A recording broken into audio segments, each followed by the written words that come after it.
It's on Fox for you.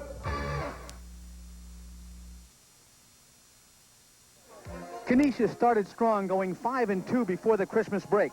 They've struggled since. Will the Golden Griffins get back on track? Coach Marty Marbach and company will try tonight.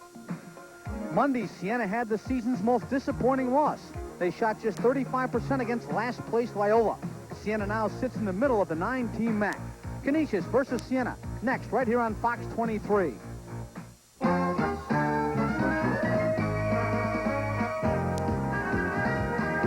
Siena basketball on Fox 23. Brought to you in part by Albany Savings Bank. For over 170 years of strong, confident banking. And by Gentiles, quality carpets and vinyl flooring. And by your Capital District Super Advantage Chrysler Plymouth dealers.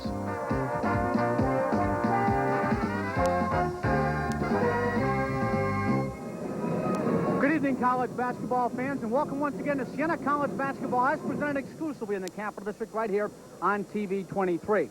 My name is John Graney, and I'll be calling the play-by-play tonight along with my cohorts Barry Kramer and Kevin McGraw. And tonight the Saints will be playing host to a MAC Conference foe from Buffalo called Canisius. Canisius is a very athletic team that can present some problems. Nonetheless, down near the bottom of the league at 2-6 in league play. What can Canisius look to do tonight, Kevin, to try to sneak out a win here at the Arc? Well, I think the first thing, Canisius will definitely try to control tempo. They have some good inside players in Book and Seymour. The one problem they're going to have, they need to contain Marc Brown. That'll be the key for Canisius. And, of course, Siena's had their ups and downs. It looked as if they were out of their slump when they put together back-to-back solid efforts. Then they went down to Baltimore, Barry, earlier this week and played another clunker, losing at Loyola. The real question, John, is which Siena team will show up here tonight? Will it be the team that routed Manhattan here on WXXA TV the last time, the team that beat Fairfield on the road, or the team that lost to last place Loyola? I think Siena's got to play pressure defense, up-tempo, and get their confidence back. Hope to get right on track tonight.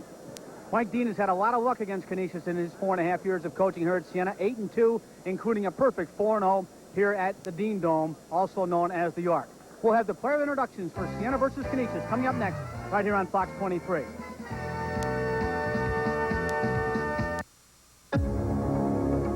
Save your money or spend it.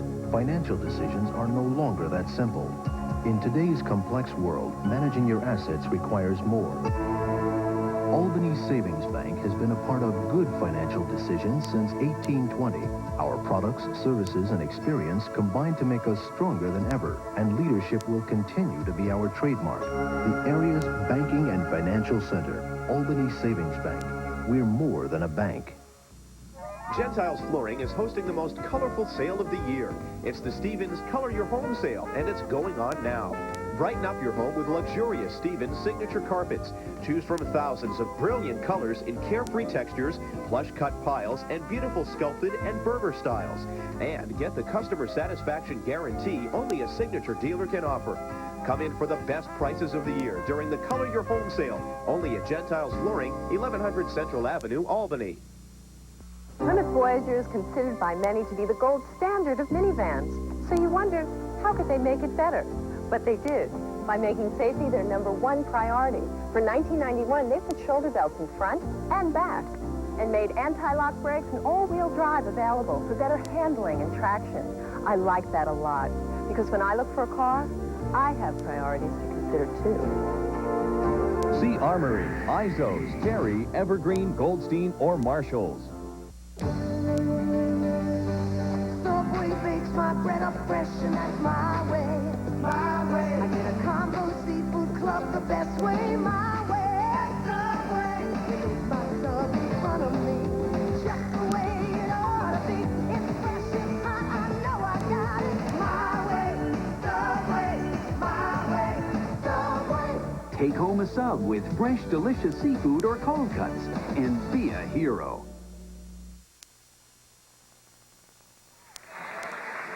We are back at the Arc for tonight's MAC contest between Canisius and Siena, and right now at center court, the Siena College Color Guard with our national anthem.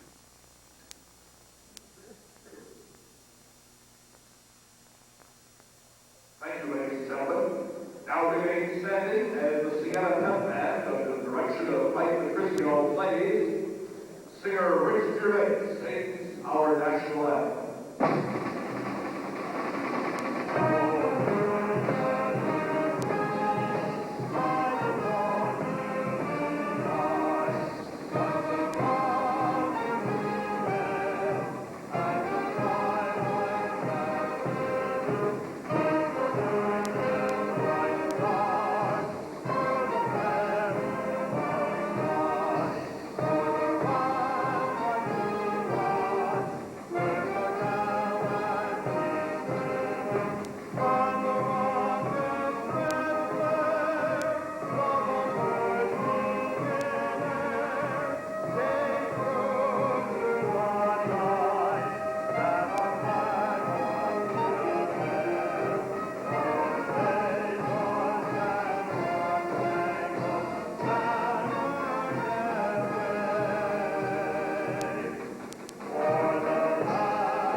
And right now, with the player introductions to tonight's contest, we go to Bob Lawson.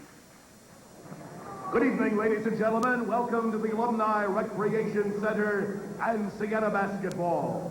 Tonight, the Saints host the Golden Griffins of Canisius. And here are the starting lineups for tonight's ball game. For Canisius at forward, a 6'7" sophomore from Whitesboro, New Jersey, number 00, Dexter Parker. At forward, a 6'5" junior from Freeport, the Bahamas, number 22, Harry Seymour. At center, a 6'11" junior from Buffalo, New York, number 33, Ed Book. At guard, a 6'3" senior from Liverpool, New York, number 14, Chuck Giscombe. And at guard, a 5'8" junior from Richmond, Virginia, number 10, Rodney Brown. The head coach of the Golden Griffins is Marty Marva. Now, the starting lineup for the Saints of Siena College. At forward, a 6'6" senior from Ballston Lake, New York, number 10, co-captain Tom Huerter. At forward, a 6'7" sophomore from Buffalo, New York, number 33, Lee Matthews. At center, a 7-foot senior from Oneonta, New York, number 34, Steve Downey. At guard, a 6'3" junior from Marshall, Michigan, number 12, Bruce Schroeder. And at guard, a 5'11" senior from West Orange, New Jersey, number 4, co-captain Mark Showbiz Brown. The Saints are coached by Mike Dean. He's assisted by Bob Byer, Brad McAllister, Mike McCullum. Starting lineups have been introduced. One relative surprise here tonight, Nixon Dial, not starting for Canisius, not playing for Canisius. He is normally a starting forward, and he is out. The 6'7" forward is out with bronchitis. The first game he has not played in nor started all year. So as a result, Dexter Parker, a wide-body 6'6" sophomore, getting his first start of the season here tonight at the Arc. The officials for tonight's contest, there they are. On your left, we have Bob Sambita, Mike Lineski in the middle, and off to the right, Tom Lopez. Again, Canisius here with only 4 substitutes, so we'll have to see how that affects this ball game. Canisius has not been impressive this year at all, John. They played some decent teams early on, such as Syracuse, fairly close games, but of late, they've really gone down the tubes. They haven't had any success at all. Canisius 8-10, 2-6 in league play. Siena comes in 13-7, 5-4 in the league. And Siena, of course, also down some bodies with the defections from the team of James Roberts, and also losing Mike McGee to a very, very serious knee injury in the last game we televised here on XXA, last Siena home game against Manhattan. He totally tore the anterior cruciate ligament in his knee, and certainly out for the rest of this year and all of next year as well. And he's had surgery, and it's been reconstructed, and all we can do is wish him good luck because it's a very serious injury, as we all know. We'll have a re-jump. Downey and Book. And another jump, and we've got 2 seconds off the clock already. Well, that should have been a violation. It looked like Book. Quick jump, quick tip. Neither team wants to start this game. Well, Steve Downey does.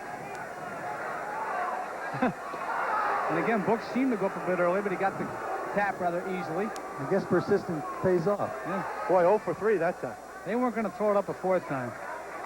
And they're talking with Coach Marbach before the game. He said the first 5 minutes, the most important of the game. They need to stay close. Nobody put a body on Book, and he came in for the putback rather easily. Book is a good ball player. There's Marc Brown bouncing off Parker. Can't get the shot down. Rebound inside of Downey. Misses in close, and now Steve has been held. Well, both big guys very active early, Book and Downey. It's nice to see Steve start out that way because I'm a believer, and I've said this over and over, you'll see Downey go up strong. When he misses the first one, he gets the ball back and draws the foul. Well, that's one he should have converted. But I'm hoping, and I believe Siena's got to go inside to him to make themselves a better team. Marc Brown gets the drive down. You mentioned something, Kevin, in the pregame that Canisius has tried to come in here in the past and control tempo, very slow style. Yeah, well, I think, Siena's going to come with the full court pressure as they did there. And Canisius will really look to use the clock here and keep this game maybe in the high 50s or 60s. That's where they want it. Trying to go inside. The Loyola game was a low-scoring affair as well. I think that's what enabled Loyola to beat Siena on the road or otherwise. Well, Siena fell behind in that one, 21-6. They've had a history this year of starting out so slowly, even in games in which they've come back and played well. But virtually every time out of the chute, they've played poorly. Here's Seymour inside with a hop step, shoots over his shoulder and scores. And that's an excellent job by Canisius. They ran the clock down, got an excellent shot. Marc Brown matched up by Rodney Brown. And both teams man-to-man. Now, Brown's a little guy who could be the type of guy who could give Marc Brown a little trouble. Tommy Huerter made an excellent, looks like he made an excellent play, but apparently went off Huerter, as Lee Matthews couldn't convert the lob pass from Brown. Well, they've gone inside to Siena's big men, unable to convert though. Excellent feed there by Marc Brown. That's travel as Ed Book shuffled both feet before putting it on the floor. Well, I'm not sure it was a travel, but that's a move that big men just aren't allowed to make. Marty Marbach, who we've seen come into the arc the last 4 years. First time with Specs. Canisius has gone to his zone now. Huerter goes for the three. There's Matthews for the putback. Lee Matthews, of course, a native of Buffalo, playing against his hometown school. He had a monster game against Canisius last year in Buffalo with 15 points and 13 rebounds, a game Canisius won by 3. Cook with a nice inside move, can't get the shot down, and out of the pack comes Schroeder.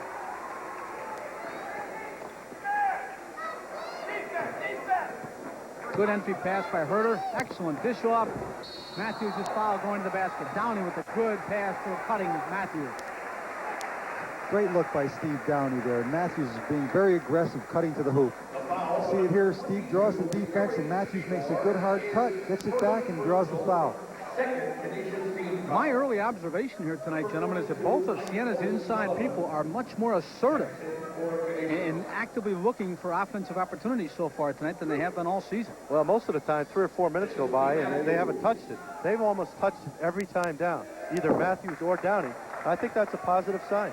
This is a very good sign, and now Canisius has gone into a zone, and so they are not picking up really man-to-man. The Siena inside people are getting free to hit the offensive board and also to get some easy shots underneath. Matthews, normally a good free throw shooter, misses them both. Game stays tied, and Downey with the steal. Good step in. Schroeder got out ahead of the pack. Here's Marc Brown open for 3. Got it. Well, that's a nice kickback there by Schroeder. Siena's first lead is 7-4. Marc Brown with a clean steal from Rodney Brown. Drives down the lane and is hacked by Giscombe.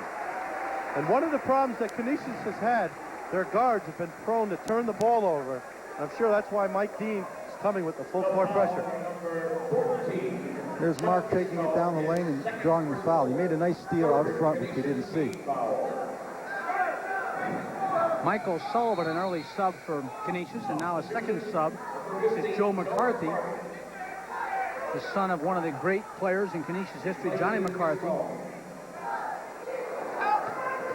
Has checked in. McCarthy wearing 15. O'Sullivan wearing number 42.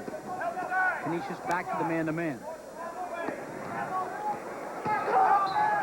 That's a pretty flagrant offensive foul by Bruce Schroeder. Well, good hustle and good position by Joe McCarthy. Stood his ground. He took a real good hit. A lot of calls in basketball are subjective. That one there, pretty hard to call it any other way. Well, that time Siena, they brought Steve Downey out to the top of the key, and we're looking to dump it down low in the low post to Schroeder. I'd rather see it reversed. Dump it down to Downey. Rodney Brown beating the pressure. Seymour back out to McCarthy. These kids all look like they walk a little before they dribble the ball. You know, they do, Barry. It's almost like a team-wide thing. They've got that borderline travel with every possession. Well, it's the Black Snakes. That was an excellent two-man play up high between McCarthy and O'Sullivan. Set the screen, 20 feet from the basket, roll to the hoop. Nice pick and roll here. O'Sullivan rolls down the lane and gets a good shot at it. And offensively, Canisius is the kind of team that'll make you grow impatient. They'll move that ball around, and when the defense comes out to cheat, they'll run some pick and rolls and some cuts and get some open shots. It's still the best play in basketball, in my opinion. The pick and roll, there's so many options off of it. It makes things happen. And the defense has to talk and be so alert, because when you lose that one step, the play's over. 7-6, Saints lead it by 1 with the ball. Now Canisius switches to a zone with the two big men in there, O'Sullivan and Book. And they've gone to Seymour, a bigger player, on Marc Brown. Well, it almost looks like a box and one now. Schroeder steps inside that zone, had an open shot, couldn't drop it. Seymour with the board. Seymour is the main man for the Griffins. He averages 12.3 points per game. They get a much better distribution of their scoring than does Siena. They have 4 players all in double figures. McCarthy with a bomb. Not there. Schroeder knocks it in underneath his own hoop. Downey with the save. Great block by Steve Downey. Sure was. Here's Huerter open for 3.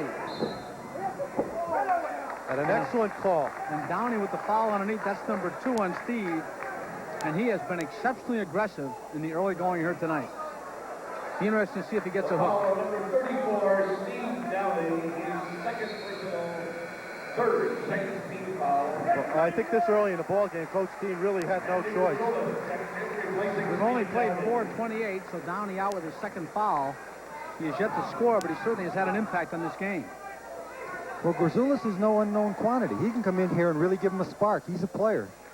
But he certainly isn't the center and the presence that Downey is when he's right. He got an injury on the court. Looks like Book has hit the floor. And this team has had its share of injuries. A key player on this club the last couple of years, backcourt, Greg Smith is not here. I think he's going to be all right, but Book took a head to the face there. Schroeder's head hit him right upside the jaw area. Oh. 1st and 10. The face mask is supposed to block that one. We were mentioning Greg Smith, who was a key part of this club the last couple of years. He was an academic casualty this year at Canisius. Has not played all year.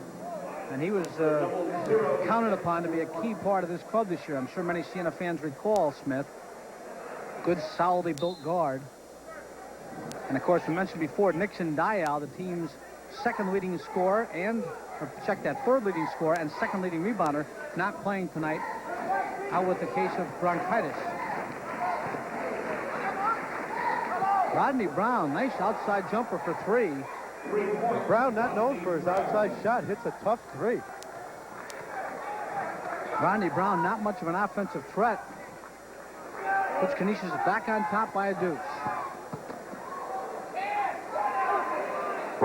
Huerter was on the line, and that will be a travel call against Seymour. Tommy Huerter underneath Seymour when he came down with that ball. We've got a timeout on the court. Canisius now leads it by a score of 9-7, and you're watching Siena basketball exclusively on Fox 23.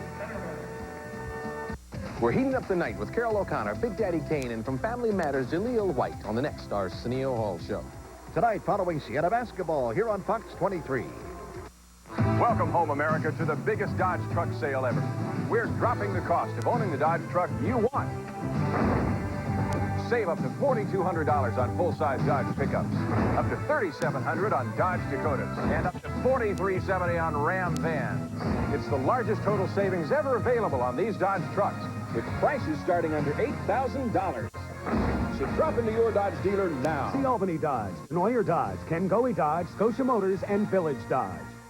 The cost of skiing pricing you out of the market? Ski West Mountain for only $17 weekly, $22 weekends.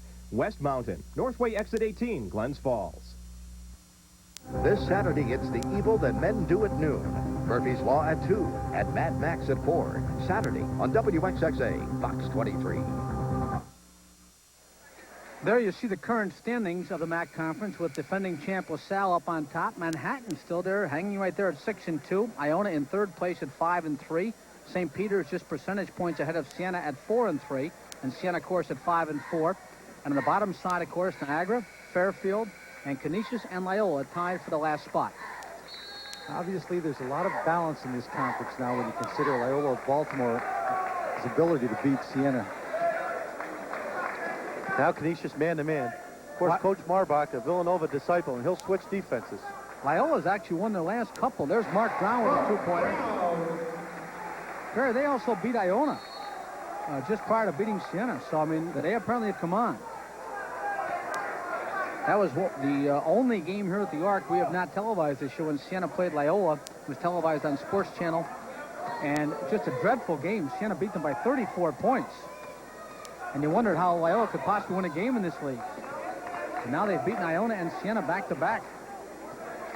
That's really a good sign for the league, however. Yeah, balance, good balance. Well, again, overall, they're 8-10, so they've beaten a number of teams.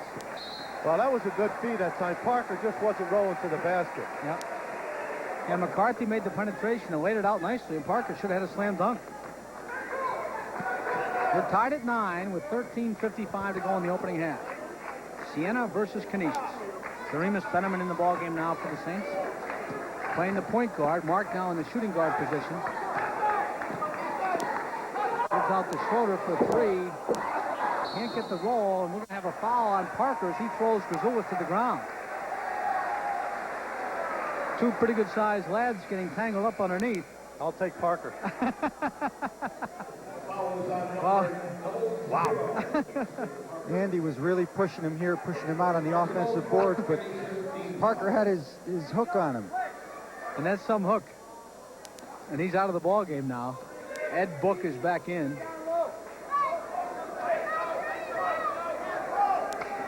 But again, Grzoulis continues to contribute in many ways.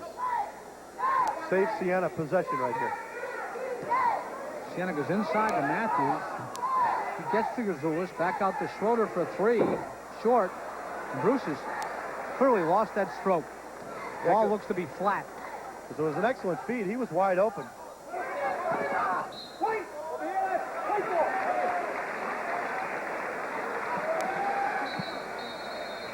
Both offenses having a hard time getting going, and here's one of Kevin's favorite offensive players, Mike Brown. And I'll tell you what, if he gets the same opportunities, those wide open threes that Schroeder got, I think we'll see a different result because he can shoot it when he's open. Yeah, Siena's getting the shot. They're going inside, outside. They're getting the outside shot. They just can't put it down. Marc Brown's the only one's been able to. Now Siena really with a three-guard lineup. Good entry pass to Lee Matthews. Can't get the short jumper off glass, though, and the rebound bounces to O'Sullivan. Boy, a lot of empty trips, and Siena's been getting excellent opportunities. Well, this is the glass half full or half empty? Is it good defense or is it bad offense? That was a pretty shot by Ed Book. Well, with Downey out, Book's going to be able to score. Marc Brown outside, no good. Rebound weak side to O'Sullivan. There's a bump foul by Marc Brown on McCarthy. Mark's first, team's fourth. For the last 2 or 3 minutes, Canisius has done a much better job handling the pressure of Siena. It's amazing that they've been able to, because if you notice, McCarthy's got a real high dribble. It's very precarious out there, and Mark's trying to attack it, but that time picked up a foul. Well, neither McCarthy or Brown look very confident with the ball, but they've been getting it done. Marc Brown is checked out, replaced by Huerter for Siena. Inside, nice move by Mike O'Sullivan. And they have a decisive height advantage with both O'Sullivan and Book inside. O'Sullivan's a big boy, too. Canisius now by 4. O'Sullivan getting some extra minutes tonight. Offensive foul called on Tommy Huerter. Got out of control on the baseline. Good call. One thing that Canisius does well is they all help out underneath. You know, when the penetration comes, they're helping out and stepping in. This is a perfect example. Huerter gets the baseline here, but O'Sullivan gets there. He's not guarding Huerter, but he blocks it up. Siena's going to have to hit those outside shots against this type of defense. Huerter replaces Grzoulis in the middle now for the Saints. And again, Canisius should look to go inside. This is Seymour, who has one basket so far tonight. And they do go inside the book. We're going to have a foul against Canisius. Ed Book, I believe. No, that's going to be on O'Sullivan. Well, I like the trip. Yeah, this is a good effort by Lee Matthews, who's an excellent defensive player, post defense or otherwise. And then O'Sullivan tries to go over the top. Both teams have 5 team fouls assessed to them. We played about 8.5 minutes of the opening half. Mike Brown wide open. Ooh. As a shooter, Kevin, let me ask you, when you miss the first one, what does that do to you, especially coming off the bench? Well, it rattles you. It rattles you. It's nice to get the first one down. I always like to get the first one in transition or closer to the basket if I could, because then you can string him. Now the next one, he'll be pressing a little bit. I'm not sure Kramer ever came off the bench to ask him that question. He'd have missed that many anyway. I never stopped shooting, I'll tell you that. Outside jumper, Seymour, no good. Weak side, it's Mike Brown. Doremus Benneman, 4-3, and Siena needed it. Benneman has been a positive influence on this team. It's only the second basket by someone other than Marc Brown in this ball game. You know, when the ball goes down, everything's okay, but I didn't think that was a good shot at that particular time. He came down before anyone else touched the ball, let it fly. That's one of the coach goes, oh, no, great shot. And the sub is off the bench and sits back down. Good fake, McCarthy. Well, excellent job by Canisius. Again, you saw Siena sloughing off, trying to control the big guys. And Mike Brown with the runner. Foul called on the floor, no hoop. Again, at the other end with Canisius, with the big size advantage down there, you saw the Siena guards cheating inside to try to go down and help, and that opened it up for the Canisius guards.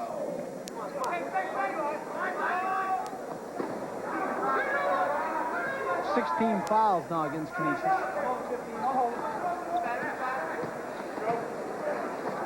There's a double screen set for Mike Brown.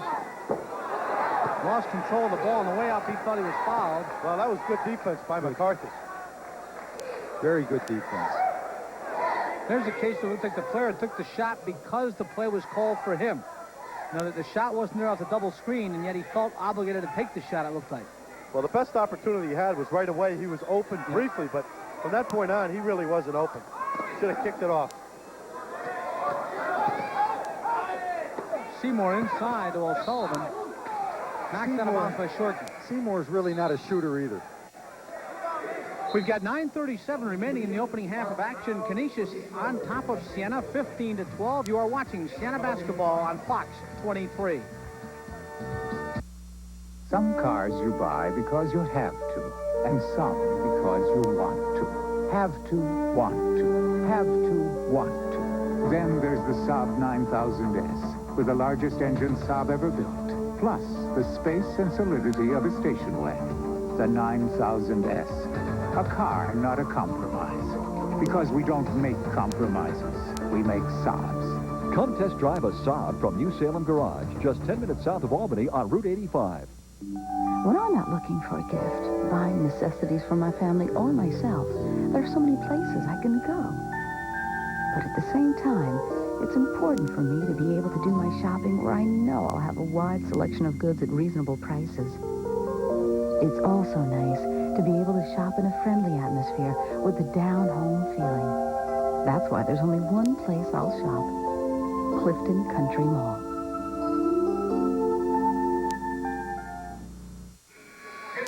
There's a nice honor bestowed upon Siena freshman Doremus Benneman, the MAC Rookie of the Week. That honor has most often been bestowed this year on the Clifford youngster out at Niagara.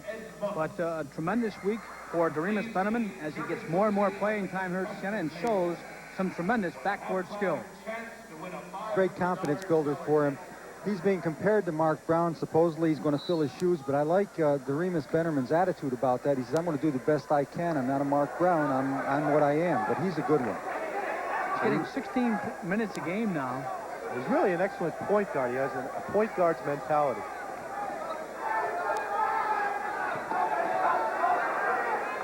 defensive intensity has picked up. Yeah, you could see it, and the shot clock went off. Without a shot. You know, what I wanted to say additionally about Bennerman, he's got a young body, I think. I think he's a kid who's really going to mature and really improve as he matures physically. Well, he's playing the point right now. Marc Brown back in the ball game at the 2 guard. Small forward is Schroeder. Power forward Lee Matthews. And center right now Andy Shortke, although he's standing outside the 3-point line as they try to post this guy up right here.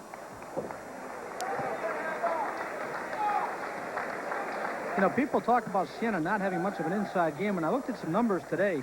Lee Matthews is shooting over 58%. Steve Downey is shooting over 53%. Andrew Gazoulis is shooting over 62%. Lee Matthews is really a force, as we see on that replay. He gets it inside. He's got strong hands, and he's hard to stop. The real problem has been Siena goes periods of times, 5, 6, 7 minutes without any of those guys touching it. You know, Kevin, everybody who watches Siena play says the same thing. I think that's true. They don't go inside as often as they should, and they go long periods of time where they don't go inside at all. Well, they play such a fast pace and look to get the ball up the floor that sometimes it's tough to get the big guys involved.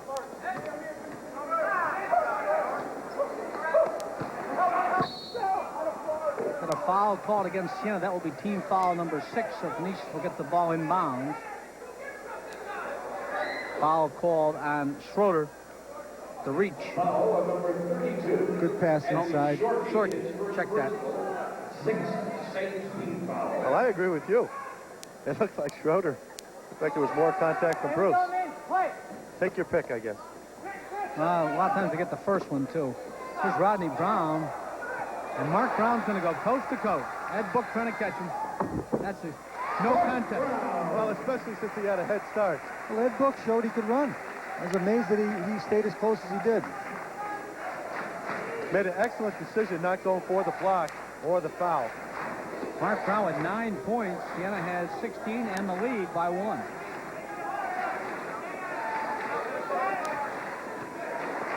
Rodney Brown open for a 3, way off the mark. Rebound is short.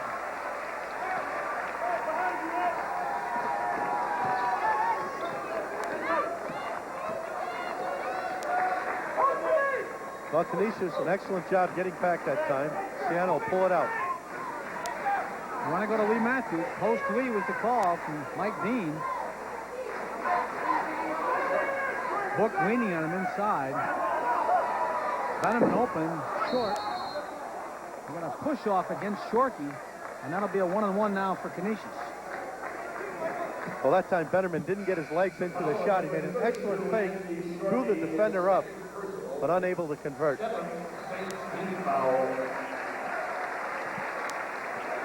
Shorkey checks out of the lineup now for Siena, replaced by Gazoulis. Well, Coach Marbach was concerned, as you look at him there, with the first half, in particular, the first 5 minutes. Now almost 12 and a half minutes gone, and they're right in it.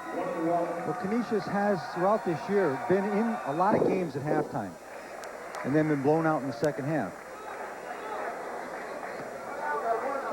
Of course, without Downey in there, well, Sullivan and Book can get a lot done inside.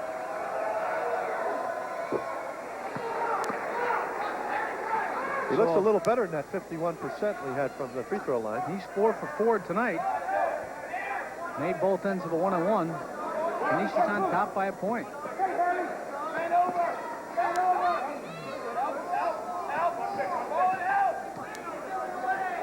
Bennerman with the backdoor cut takes the pass from Marc Brown and gets the hoop.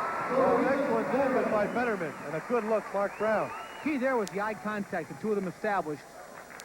They seem to look for each other. And a great decision by Marc. He's being played by a taller player, as Barry pointed out, Seymour. So he's not going to be able to get a lot of shots off. Boy, he is up high in that dribble.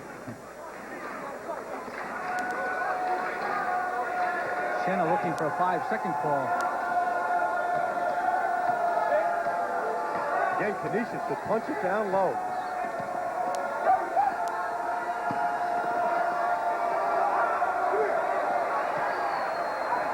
Shot clock is at 7.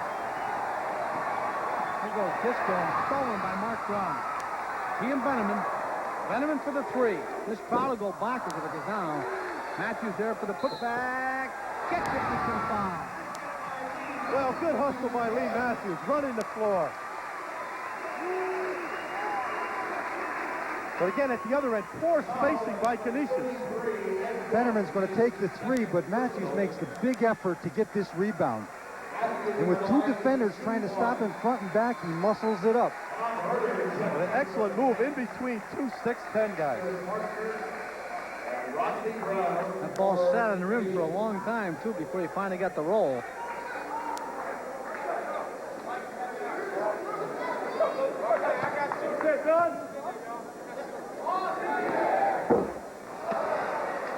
Struggling from the free throw line. Siena's defense is starting to exploit the backcourt weakness of Canisius, I think. Well, the Canisius guards aren't putting any pressure on that Siena defense. They need to attack the basket.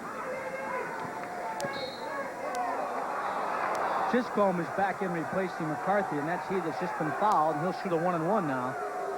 He was pushed by Grisoulas as he started a baseline drive. Move here by Chisholm. He does a head fake and takes the baseline. Not much of a foul there. That's the kind of contact, if it doesn't involve the ball, would never draw a whistle. Chisholm for the 1-on-1 now. I'm a believer in no harm, no foul. I know you're not, John. Chisholm's first point. He is the team's second leading scorer. Siena's done an excellent job of keeping the top guns for Canisius off the board tonight. Seymour has 1 basket and 2 points. And this gentleman you're seeing right here, Chisholm, those are his first 2 points. He's shooting free throws at about 67. I think last year he was up near 80. What a shot. Oh, boy. That was something special right there. Marc Brown with the finger roll underneath the big guys. Canisius, just a poor job there. Somebody needs to step in.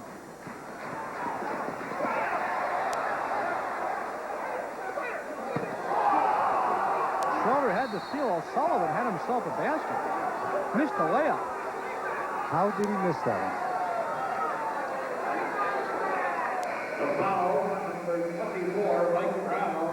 Mike Brown, who just checked in, picks up the foul, and he goes right back out. He played about 12 seconds here. Looked like O'Sullivan, when he got this move in here, the basket got in his way. Yeah, he actually went up and found himself directly under it. Exactly. Well, he was drifting that time. Move it to the left. He should have went straight up with it. I'll tell you what, O'Sullivan and Book are tough inside. Well, sometimes, you just need a chance. We talked earlier in the broadcast, Nixon Dial, starting forward, started all 18 games for Canisius this year, not able to play tonight because of bronchitis, and O'Sullivan getting his minutes and producing. And I'm sure O'Sullivan was strictly a backup for Book. But again, Canisius getting beat down the floor. And Matthews is looking to score when he receives that ball. I think, again, Siena will try to push the ball up the floor, see if they can't tire out Parker, Book, and O'Sullivan. This is Seymour, back to Rodney Brown. Siena switching to the zone here. Outside bomb, Seymour, no good, but inside position established by O'Sullivan. Chisholm for 3. No good. Huerter with the board. Tommy had a big game against the Griffins last year down at the Knickerbocker Arena in the MAC opening round of the playoffs. Tommy in that game had 12 points and 9 rebounds.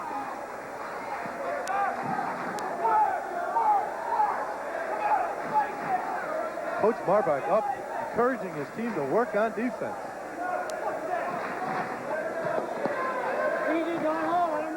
There's a double screen now for Ryder.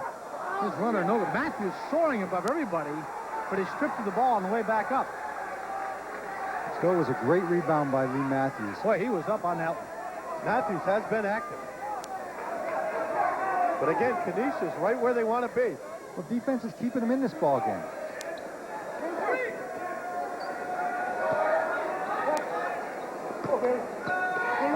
Go to Parker in the lane. With that kind of a wide body, when he catches it in the paint, it's almost impossible to get at the ball. And Siena doesn't have an answer. With Downey out of the ball game, they really can't match up down low.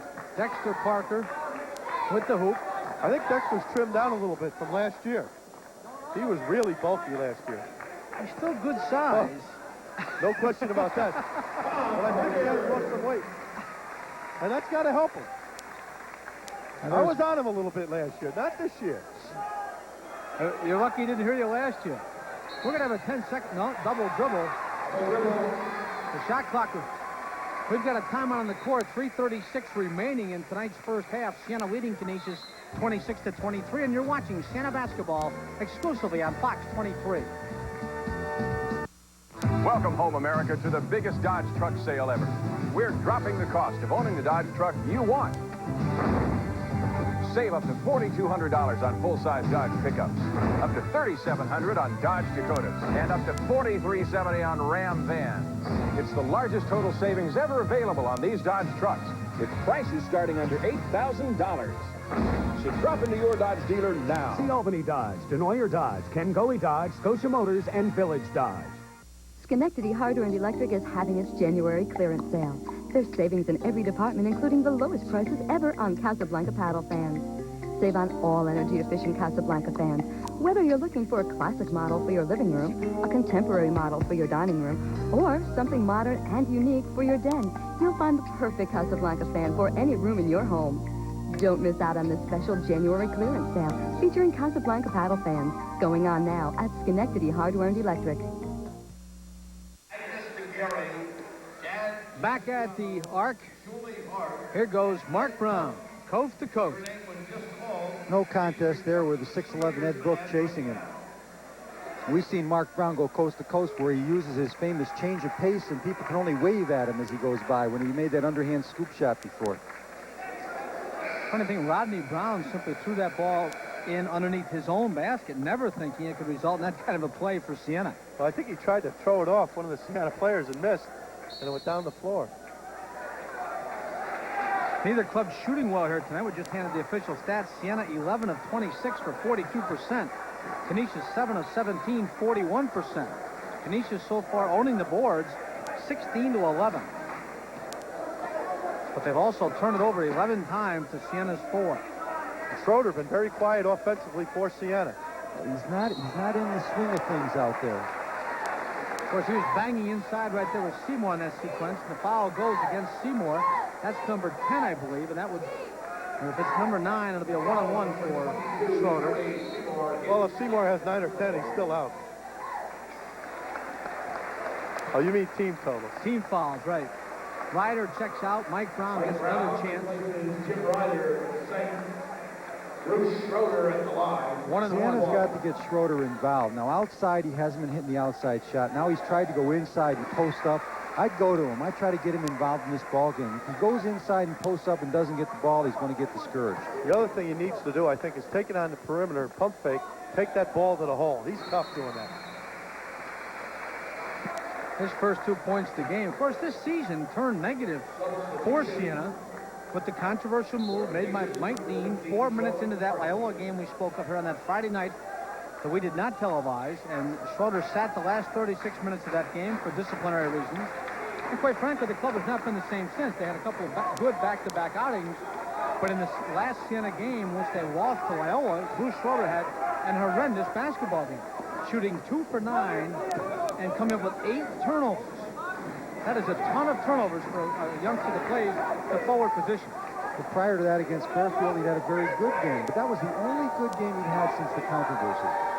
I think it shook his confidence a little bit. It also showed that Mike Dean will take him out of the game. I think maybe Bruce was looking over his shoulder. Wow. There's your man inside, Kevin, with the putback. Well, I hope Rodney Brown threw a pass. But Dexter Parker really saved the day that time for Canisius. Good hustle. And again, Canisius, very effective down low. Somebody's got to lay a body on Dexter down there. It's not going to be me, I'll tell you that.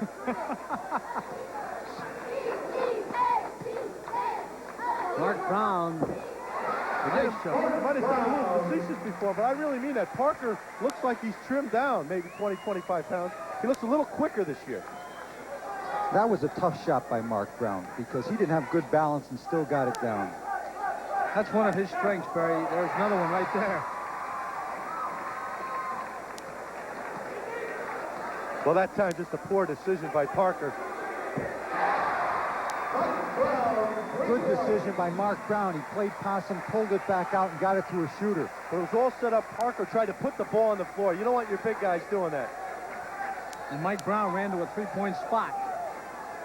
Just going with the jumper. His first hoop. Well, he's got a funny release, but he can do it. Siena's lead had been 8. That's a game high. Now it's down to 6.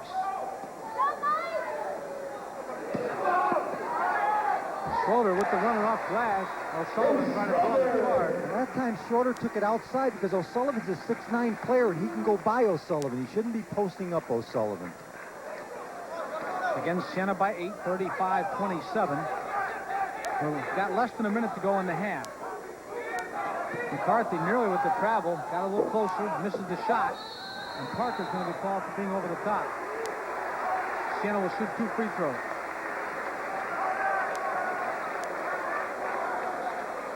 It's amazing how crucial this last minute or 2 of the half is. McCarthy takes the shot. His teammate's over the top, Parker. And Coach Marbach must have the unwritten rule when you pick up 2 fouls, you're down for the rest of the half because Ed Book has been down a long time. Again, the new college rule this year, 10 fouls and a half called against the ball club. The other team shoots 2 free throws the rest of the half. I'm not seeing anywhere near the number of one-on-ones we've seen in the past.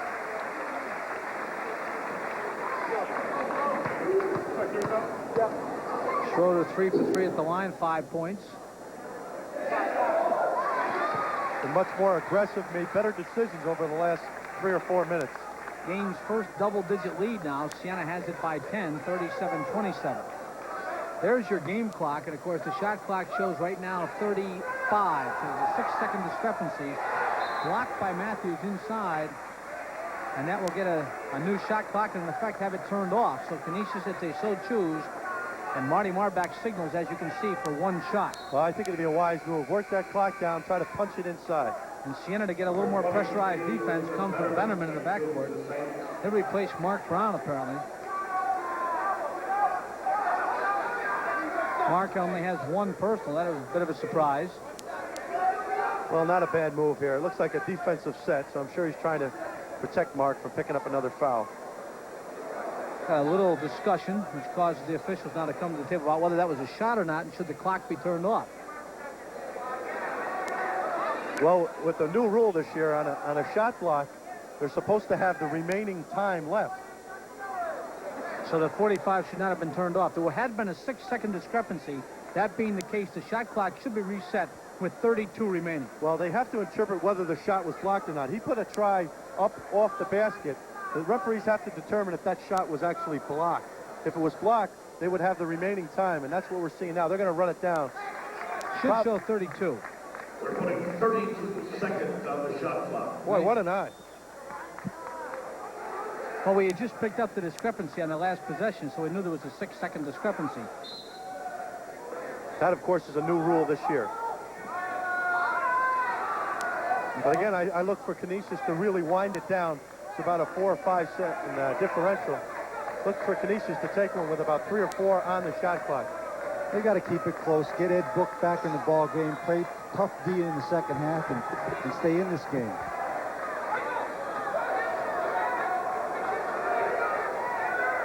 Siena now changes man-to-man. Mike Dean made that adjustment. Shot clock at 5. Giscombe, air ball. Schroeder has it. It's tripped up coming out of the pack, and Parker gets the lay-in.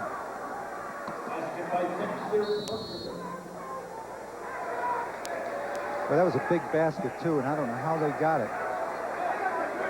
Well, what had happened, Schroeder went to come out of the pack, and Parker was right underneath him, and he had nowhere to go. He coughed it up. Here's a lob pass ahead for Mike Brown. Off his hands, out of bounds. That will end the first half. Marty Marbach wants a little more time, but will not get it.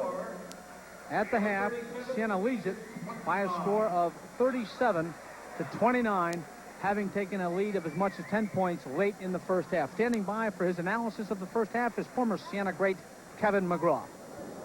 Well, an excellent first half. Siena leads it by 8.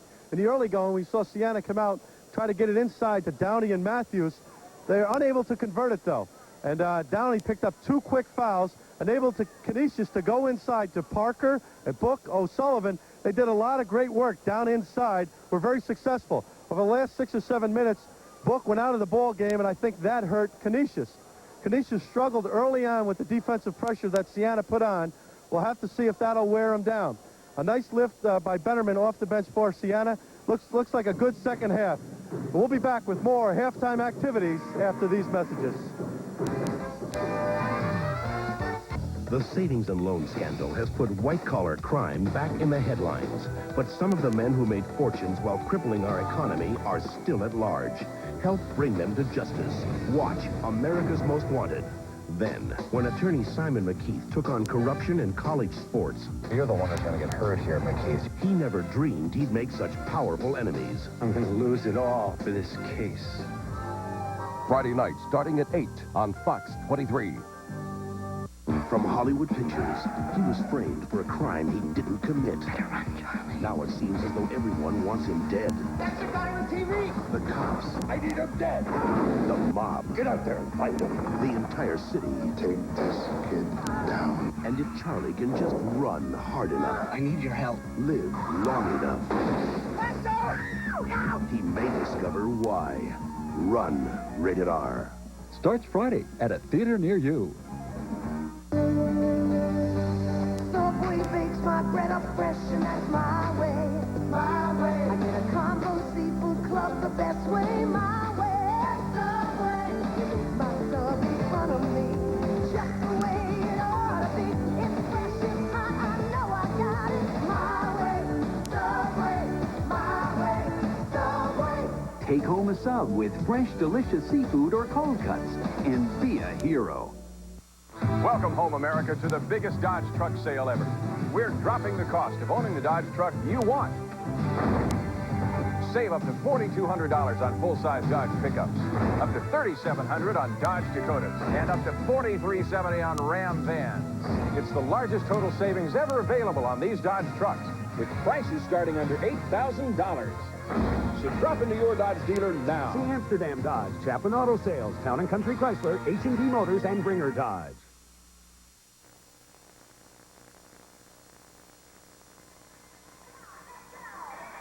We are back at halftime of tonight's MAC Conference game here at the Arc. As you can see, the Saints of Siena lead the Golden Griffins by 8, 37-29. A week ago tonight in a game we telecast here on Fox 23 for you, Siena playing host to Manhattan, saw young freshman Mike McGee take a fall and put certainly a startling stop on what was a very promising career of basketball here at Siena. And the entire Siena basketball community, no doubt, has been starving for information relating to Mike McGee's injury. Prior to the start of tonight's game, our own Kevin McGraw had a chance to speak about that and much more with Siena coach Mike Dean. Coach, it come down this week that you've lost one of your players for the remainder of the season and maybe a little longer. Yeah, certainly Mike McGee, our thoughts are certainly with him. He's in the hospital now recovering from major reconstruction surgery that he had yesterday. He's in a great deal of pain, as you are in the early stages of the beginning of your rehabilitation. It's the kind of injury that Andy Grisula suffered, that Bernard King and Gail Sayers ended his career on. So there's always a small hint of doubt, but Carl Worth felt very good about the surgery. Michael is a real tough kid and a great athlete, and I know he's going to fight back. And I think that, you know, he has an advantage over Andy where he can take a redshirt year next year and do everything he has to do to rehabilitate that knee. Hopefully join us for practice near the end of the season and then be able to play 3 more years after that. This floor here has taken a lot of criticism, and there's been some rumors maybe that this floor would be replaced. Well, that's a decision that the administration has to make. It certainly, I think, would be a very positive one for our basketball program. You know, they have to decide the cost-benefit analysis, and that is not to imply that the floor is directly related to any of the injuries that we suffered. But certainly this floor, an awful lot of schools that have had this kind of floor have switched to wood because of the wear and tear it has on your legs over a period of time. So I would hope that not because of the injuries that have occurred, but because just a good sense for all of our players, both men's and women's, that there might be some consideration for a wood floor in the future. It's been a tough year. Some of the games you've looked great, other games not so good. Probably put a few more gray hairs on your head. Well, yeah, we've been inconsistent. To suggest that it's been a tough year, it's been kind of an exciting year. We've played very, very good level of competition. We've played some great basketball games, and we've played some games that expose some of our weaknesses. The fact that we're ranked 64th on the computer suggests that we're a pretty good basketball team. The fact that we've been a bit inconsistent shows that we're a very human club, and you know, I don't know what the future holds for this team. A lot depends on our inside guys, and they have really not been very consistent all year long. When they're good, we're very good, and when, you know, they're not very good, then other guys have to step to the fore, and if it's just not there, then, you know, we suffered some difficult losses.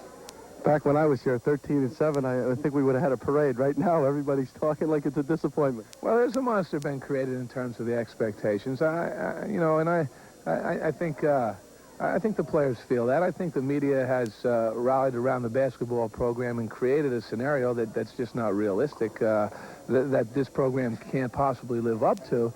And yet, I'd much rather have that situation than have no one interested and, you know, us just kind of going through the motions every season like some programs, even on our level, seem to do. So when you have that kind of excitement around your program, you got some things you have to deal with along the way. Well, thanks for taking time to join us. Thank you, Kevin. Siena coach Mike Dean, and now let's send it back to John. Okay, there Mike Dean, of course, the ultra-successful coach here at Siena in his 5th year, 94-43 coming in action tonight. We're going to be back with more of tonight's halftime show in just a moment. Saturday. We have a person threatening to jump. Charles, I love you! Saturday night at 9 on Fox 23. The Siena Saints return to the bright lights and big stage of the Knickerbocker Arena on Sunday afternoon, February 3rd, when they meet Creighton University in the Showbiz Showdown.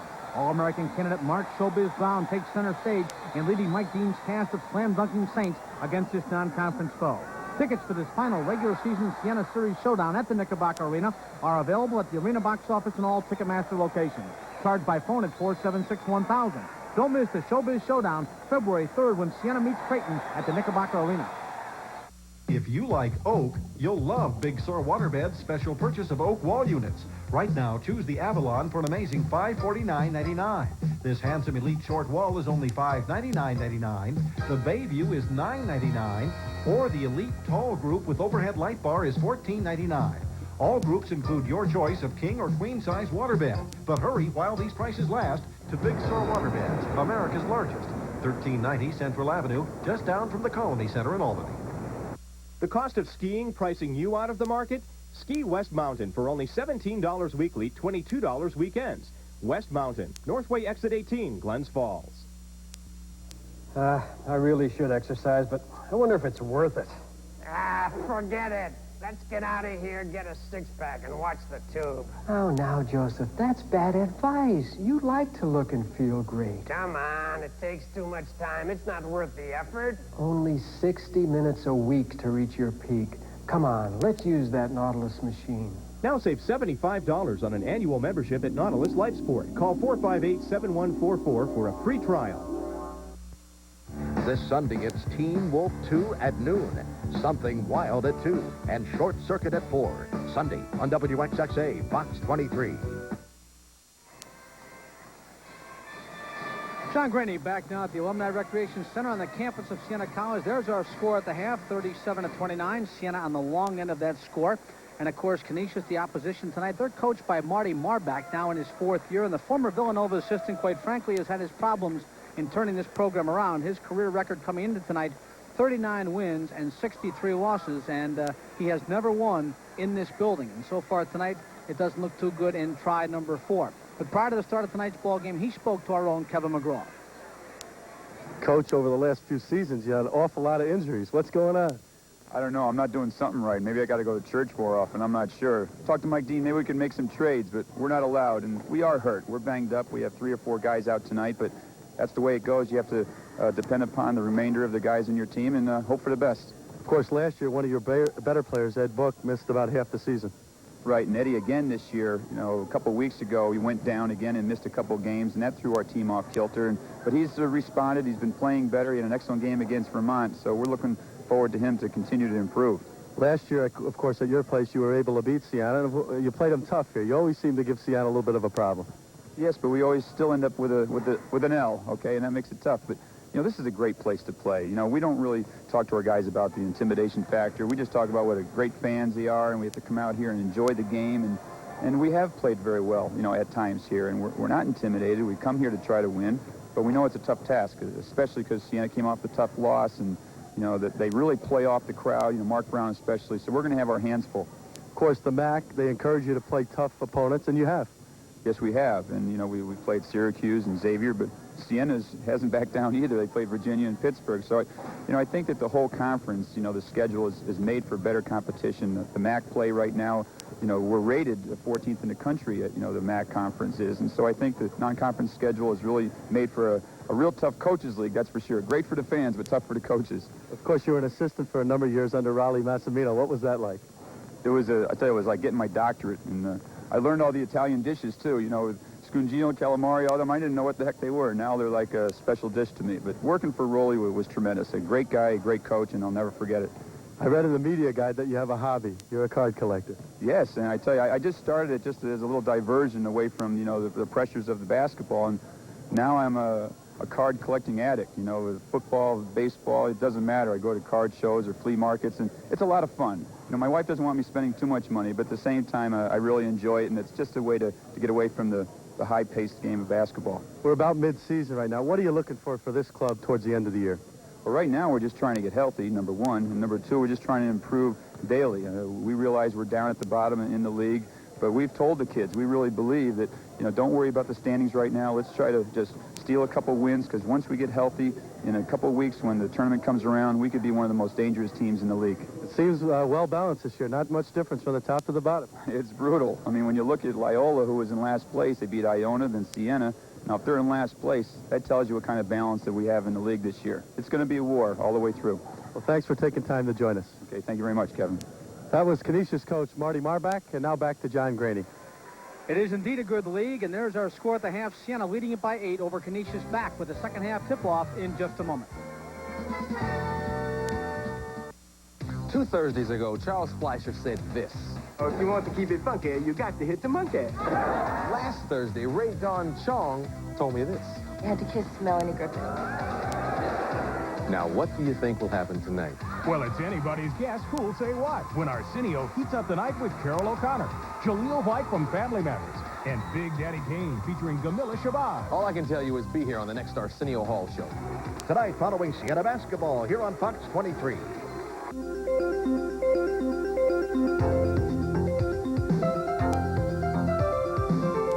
Best ski resort in the East. Killington, America's 6th mountain ski resort, where the ski terrain seems endless, where you always feel welcome. Call toll-free 1-800-343-0762 from the U.S. and Canada. One call does it all. After a day on the slopes, spend the night at the Villages at Killington, offering Vermont's best ski value. The ski and stay packages from $79 a day include slopeside lodging and lift tickets. Call 1-800-343-0762 for reservations, information, or a free brochure. These packages are perfect for midweek and weekend vacations. The Villages at Killington, on the slopes of America's 6th mountain ski resort. Killington, Vermont. Welcome home, America, to the biggest Dodge truck sale ever. We're dropping the cost of owning the Dodge truck you want. Save up to $4,200 on full-size Dodge pickups, up to $3,700 on Dodge Dakotas, and up to $4,370 on Ram vans. It's the largest total savings ever available on these Dodge trucks, with prices starting under $8,000. So drop into your Dodge dealer now. See Amsterdam Dodge, Chapman Auto Sales, Town & Country Chrysler, H&D Motors, and Bringer Dodge. We have less than a minute now before we'll start the second half of tonight's contest. There's our score at the half. Siena by 4 buckets in old-fashioned basketball before the three-pointer. We can take a look at some of the stats and have Kevin McGraw and Barry Kramer comment about how they've affected the first half of play. And there are a couple of notable numbers that I think will catch the public's eye. Well, one of the things that concerned Marty Marbach was the turnovers. And there you see Canisius having problems with that press. They've turned it over 12 times. Their 2 guards have turned it over 3 times apiece. And Siena's shooting very well. The outside shot is dropping. You know, they live by the outside shot. Now they're shooting 48.3%, which is good. But they've got to continue to try to go inside, I believe, and try to pound it inside to Downey when they can. There's our leading scorer, Marc Brown, of course, with 13, by far the game's leading scorer. The shocker there, of course, O'Sullivan with 8. He is also the game's leading rebound at this point in time with 6. And to put things in perspective, he played 17 minutes in the first half, and he came into this game averaging 16 minutes per game. So he's already played more time in this game than he plays in an average game. That due to the illness tonight of normal starting forward Nixon Dial, who's out with bronchitis. Well, he may be getting an opportunity because of the injuries to the other players. They've got a limited number of players, and O'Sullivan's been forced into action. And he's a formidable guy in there when he's in there with Ed Book. Good player. You have to remember, all these players are high school stars, and most of the time that means scorers. So O'Sullivan, again, getting the minutes, and he's producing. Look for Siena to go inside. O'Sullivan is a fifth-year senior. He redshirted his first year. He's from Boston, outside of Roxbury. Lob pass inside to Matthews. And Lee scores. Good entry pass by Downey. And traditionally, in the second half, Siena comes out and tries to punch it inside. That was a nice high-low setup where Downey came out high and Matthews got the pass inside. Well, that time Matthews should have come up with the steal. Good pressure in the backcourt.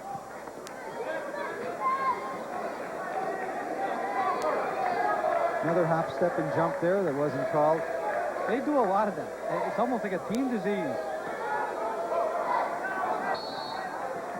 Where this Canisius team is weak is in the backcourt. And the problem with that is you can't get the ball inside. You can't get it to your big men in shooting position if you don't have good control of the ball. The defensive pressure really hurts them. And they don't have the great outside shooter, which would open up the inside either. I don't know if you saw this club here last year, Barry, or not, but they had a guard named Greg Smith who could have alleviated that problem tremendously, and he has not played at all this year. Shot clock is at 6. I think Rodney Brown listened to the fans and believed them. There's a foul on Huerter on the putback attempt by Book. Well, again, Canisius very fortunate. Good hustling play by Book. Somebody's got to put a body on him. Well, Brown doesn't look to be a shooter. He takes this shot. He gets very poor rotation on it. But Book makes a great effort on the rebound. While Book is shooting 2 free throws, why don't you explain rotation and what it means to a shooter, Barry? Well, it's that index finger that's got to point to the hoop when you complete the shot. And you see with Book, he's got nice technique. Nice rhythm, uses his legs, cushions the ball with his elbow, and gets a nice soft release up there. And that's the key. With the rotation, the ball will stay up and bounce around that rim. Canisius now a perfect 10 for 10 at the line tonight. And now Canisius has switched to a zone. They're going, looks like maybe a boxing one. I don't know. We'll see if Seymour's going to follow Marc Brown or not. Seymour's got eyes for Marc Brown only. No, he's following him through, yep. That's a boxing one. Downey with the inside move. Well, let's face it. If you were coaching against Siena, wouldn't you box and one Marc Brown? He has the ball 90% of the time. He's their focus guy. The boxing one is where there's a one-man defender playing Marc Brown with a 2-2 zone playing the rest of the players. And the defender on Marc Brown follows him everywhere on the court. So in effect, he's double-teamed at every part of the basketball court. Okay, you'll see Seymour go man for man with Marc Brown all over the floor down the other end. The other player's in basically a 2-2 zone, if you will. Makes it very difficult, of course, for the player being defended, because even if you have great one-on-one skills and are able to beat your man in the perimeter, there's somebody waiting in behind playing a zone ready to play you. And they're waiting right in the middle where Brown likes to penetrate. The key with the boxing one is to be patient. Siena will get their shot. Marc Brown just needs to be patient. He needs to be patient and unselfish. Downey picks up his third, and Siena has picked up 3 personals in the first 151 of the second half. That's a big foul right there, because Steve is... They want Steve to stay in this ball game. There's 4 on Siena in 151. That is amazing. Well, you see Siena going man for man out of bounds. I don't like that. I like to have a team zone out of bounds and protect the middle.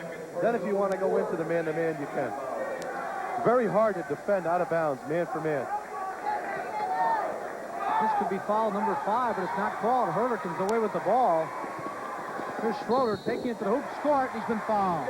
And that's horrendous, because Siena got away with 2 fouls down low, and Dexter Parker would have had an easy hoop, and down the other end, Siena converts. tough break, Canisius. Well, it was a bad break for Canisius, and then they didn't hustle back on defense, and Brown got absolutely no position but merely reached in on Bruce Schroeder as he proceeded to the hoop. I've got to ask you guys a question. Had those two fouls not been called back-to-back on Siena prior to that possession by Parker, is there a whistle on that play? Automatic. They look up. The referees realized there's been 4 fouls called in the first 2 minutes, and they let that one go, but they blew that one. And that was a big play. Turns out to be a 5-point play. A layup for Parker instead of layup and a free throw at the other end. Parker showed a little mobility on that reception. Well, a good job by Canisius. They really attacked the pressure.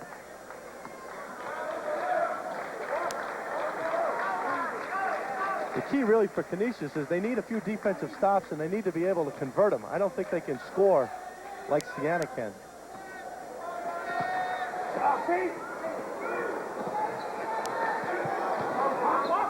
Tough shot there for Marc Brown. He nailed it. And that's a backbreaker because it was a tough shot. Marc now 7 for 9 on the night.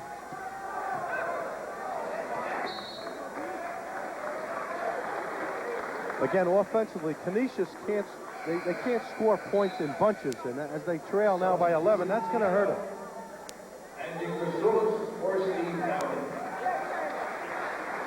Hey, you see Downey checking out. I don't think he's happy right now. Now, he picked up his 3rd foul a while ago, and Dean left him in, and now Dean pulls him for really we don't know why. Well, he's been subbing for Steve at 2 or 3 minute intervals over this year, feeling that from a stamina point of view. But you can't get started in 3 minutes into the half. You hardly break a sweat. Grazoulis comes up with the loose ball, and that happens a lot. Here's Marc Brown behind the back to Schroeder. Oh, that was going to be highlight tape material. Schroeder fouled as he tried to lay it in. But again, the play was made by Andy Grazoulis down on the floor. Great effort by Grazoulis to outlet that ball. And Marc is going to finish it off by the pass to Bruce Schroeder, and he takes it strong to the hoop. And the key, it was a little fancy, but Marc Brown able to hit Schroeder right in stride. Nobody does it better. Marc Brown can put that ball where the offensive player wants it.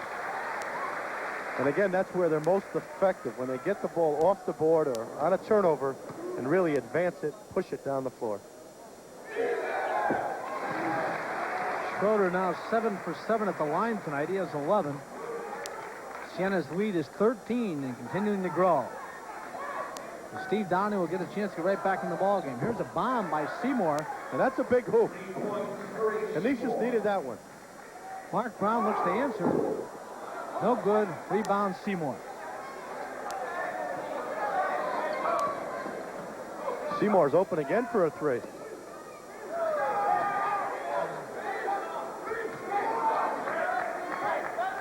Canisius will look to slow it down. A little surprised that Book is not down low. He's up at the top of the key. I think they're trying to play some high-low between he and Parker down in the blocks. But with Book's size advantage, I'd rather see Book right down on the block. Oh, boy. Book with a bomb, in and out.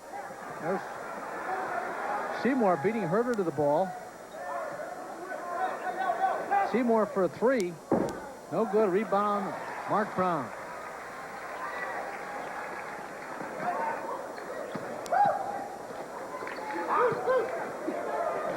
That was... Oh. I don't know about that call. Looks like 2 defenders blocked it. Yeah, it looked as if Book was straight up, and if anything, contact may have been created by Schroeder. Let's check it. You see it come inside here. Good pass by Marc Brown to Schroeder. Good defensive position, though. Looked like they were on the ball. Bruce Schroeder shooting 2. Bruce was a phenomenal surprise a year ago. Lightly recruited player out of Michigan, the only Division I school in the country that offered him a scholarship was right here at Siena.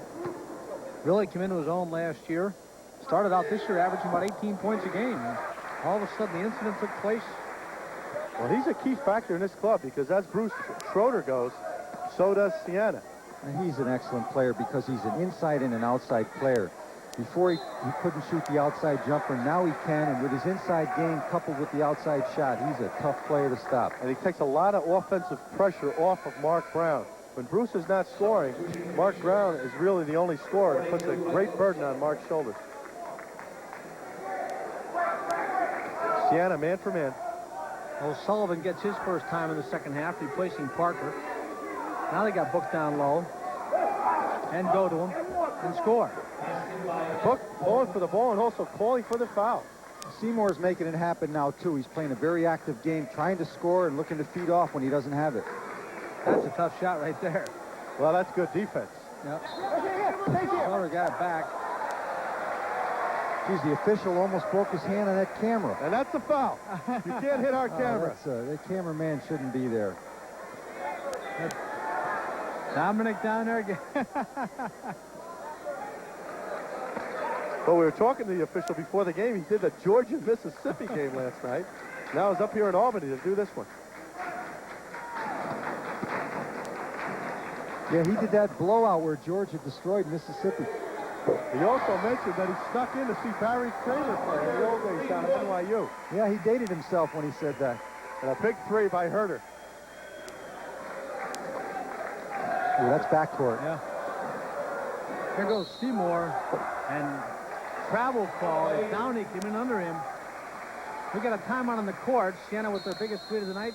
Again at 13, 51-38, 14-34 remaining in tonight's contest. And of course, you're watching Siena basketball on Fox 23. Robert De Niro is a bounty hunter. Charles Grodin is his prisoner. I suffer from acrophobia and claustrophobia. I'll tell you what, if you don't cooperate, you're going to suffer from fistophobia. They're on the road, on the run, and on each other's nerves. $2, that's all you're going to leave? Come on, cigarettes are killers. That's 15%. That's 13%. I'm not talking to you for the whole rest of the trip. For the first time on television. This is my room, and that's your room. Good night. Midnight Run. Monday night at 8 on Fox 23. Plymouth Voyager is considered by many to be the gold standard of minivans. So you wonder, how could they make it better? But they did, by making safety their #1 priority. For $19.91, they put shoulder belts in front and back and made anti-lock brakes and all-wheel drive available for better handling and traction. I like that a lot, because when I look for a car, I have priorities to consider too. See Armory, Izos, Terry, Evergreen, Goldstein, or Marshalls. Next game you'll be watching, hopefully, here on Fox 23 when the Saints play host to Central Michigan next Wednesday night. We'll have that game for you live at 7:30, and we'll also check up on the condition of Dominic Figliomini down here in the baseline. Let's see what happens to Don. Hang in there now, Dom. We're coming right at you. Get closer to the action. Oh, boy. Bip right in the face. Easy on those CBA guys. That is blooper material, guys. Hasn't scared him, though. He's right back in the action. That tape is going out. That's great stuff. Siena by 13, 14-20 remaining here in the second half. And again, you see the box and one with Seymour chasing Marc Brown man for man. Huerter with back-to-back bombs from the left side.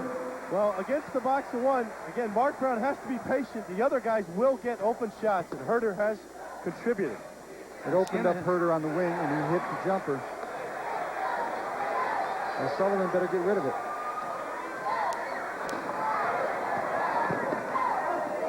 Just blocked by Downey.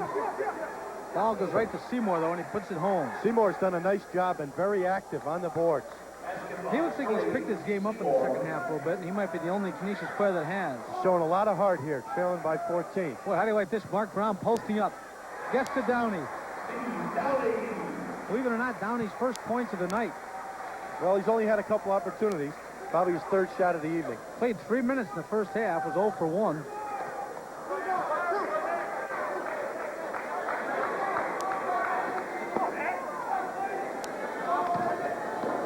Siena by 16.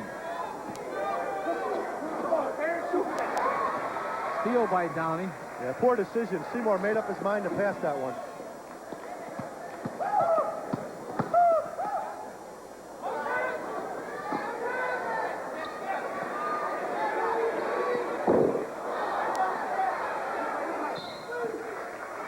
Well, pretty good ball movement, though. Siena's getting open shots. They're really looking for each other, throwing that cross-court pass. Matthews for Grzoulis. For Canisius, McCarthy and Parker replace Book and Seymour respectively. And again, they need to create some offense here. Canisius has been struggling. Maybe look for Parker down low. And they don't have the offensive weapons that Siena does. Oh, what a screen by Parker. Well, I got to tell you, when he sets it for you, Huerter looks for 3 in a row. Gets it. Tommy has the stroke. He couldn't wait for that ball to get there. We've got a PO signaled by Marty Marbach as he is about to get blown right back up the thruway. 59-40. Siena leads at 12:28 remaining in the ball game. This is Siena basketball on Fox 23. Welcome home, America, to the biggest Dodge truck sale ever. We're dropping the cost of owning the Dodge truck you want. Save up to $4,200 on full-size Dodge pickups, up to $3,700 on Dodge Dakotas, and up to $4,370 on Ram vans. It's the largest total savings ever available on these Dodge trucks, with prices starting under $8,000. So drop into your Dodge dealer now. See Albany Dodge, Denoyer Dodge, Kengoe Dodge, Scotia Motors, and Village Dodge. Subway bakes my bread up fresh, and that's my way. My way. I get a combo seafood club the best way, my way. Subway. You leave my sub in front of me, just the way it ought to be. It's fresh, it's hot, I know I got it. My way. Subway. My way. Subway. Take home a sub with fresh, delicious seafood or cold cuts, and be a hero. Here we take a look at some of the action. Downey with the rebound. Just missed the jumper. Downey made a good rebound there and outletted it. Now Huerter's going to get the quick jumper, and he's hot right now. He feels it.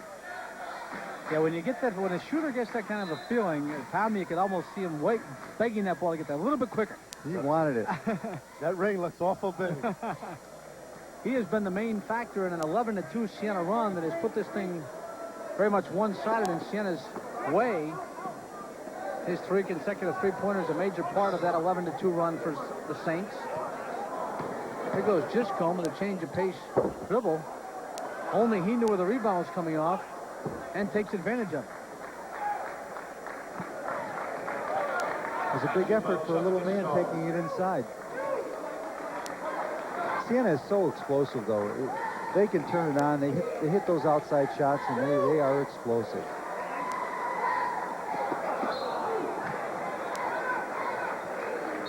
Mike Dean calls a quick timeout. He just didn't care at all for that particular possession. He is prone to do that.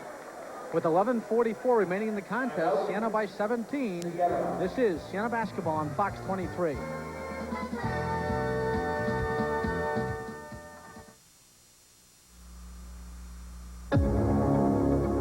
Save your money or spend it. Financial decisions are no longer that simple. In today's complex world, managing your assets requires more. Albany Savings Bank has been a part of good financial decisions since 1820. Our products, services, and experience combine to make us stronger than ever, and leadership will continue to be our trademark. The area's banking and financial center, Albany Savings Bank. We're more than a bank. I'm Jeff Illinois Singer. Every day's an adventure searching for your perfect diamond. That magical moment of engagement is exciting. At Singer's, we make it more exciting. We sell our diamonds for less. I'm a gemologist. I buy carefully, so you buy for less. At Singer's, you get lower prices on every diamond. Come in, and I'll give you your diamond for less money today. Singer's Watchmakers and Jewelers, the jewelry professionals, 353 Broadway in Troy. Remember, you get diamonds for less at Singer's. There's our score and time situation. Siena just calling a timeout after a turnover. Canisius with the ball under their own hoop, down by 17. And needing a basket very quickly. They may try to pound it inside if they can get it up the court. In the first half, foul shooting kept them in the ball game to some extent. Check that they were throwing it under the Siena basket. I apologize for that. Canisius is a team that doesn't like the press, but shortly they're going to have to come with some full court pressure. One of the few times all night one of the guards created something for somebody else. Book and Downey going for it. Jump ball is called. The arrow pointing toward Canisius. And that's one that Book should have converted instantly. He was wide open for that 6-footer. Somebody's going to get a quick hook as Tommy Huerter comes to get Bennerman.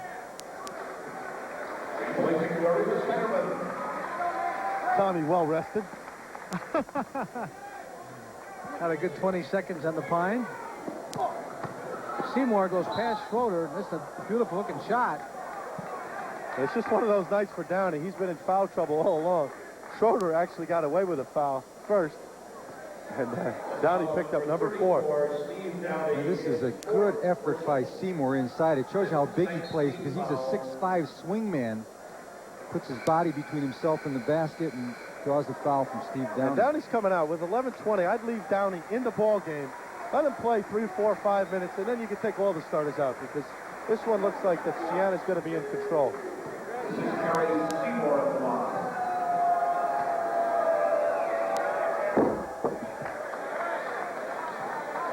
Canisius, a team that doesn't look to be that effective offensively, has really done nicely at the line tonight. 11 for 11. They haven't played a bad ball game, and they're still 15 down. Well, their guards really don't create, Barry. We talked about the weakness of their offense. It's really in their guards. Yeah, no doubt about it. Well, that time Schroeder tried to call timeout. The referee had a 5-second call, and thus the turnover. Canisius ball. Excellent Canisius defense. Did a good job in the trap.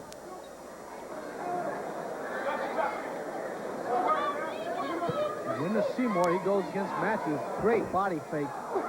Gazoulis with the rebound. Boy, it was a pretty move by Seymour. It just came up empty. You got to finish. There's a screen by Gazoulis. Slammed into by Giscombe. They won't call that too often, but it looked as if Giscombe threw a little bit of an elbow there. One thing about Andy, he doesn't normally set the screens and fake the contact. If you see him move back like this. Now, Gazoulis holds his ground. And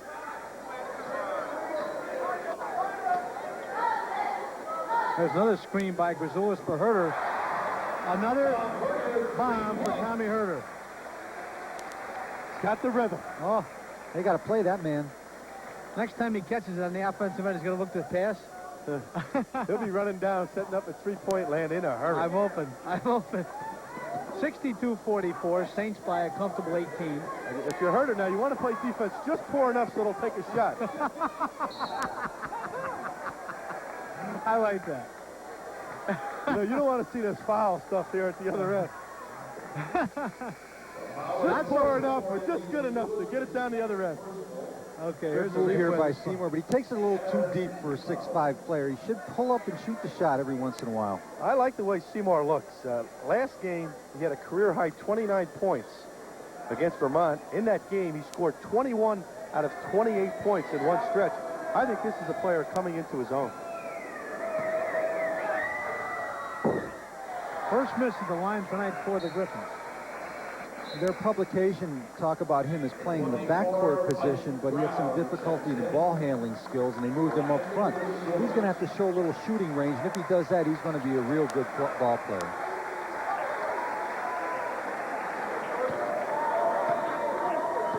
Well, he's listed from the Freeport, Bahamas. So we got to wonder how long he's been playing this game.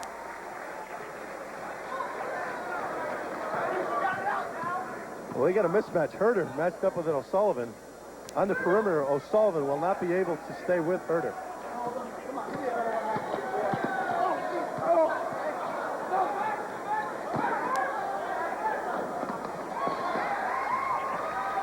Getting a bit sloppy.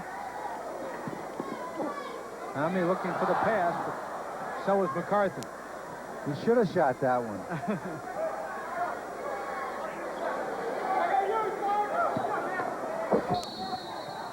Pretty move. Seymour. One more time. Schroeder going up to try to get it. The other thing I like about Seymour, this is a tough time. You know, you're down 16, 18 points. This guy's plugging away. Good point. Seymour makes a quick move on the baseline here and hits that board quickly with it. Oh, I like the way he looks.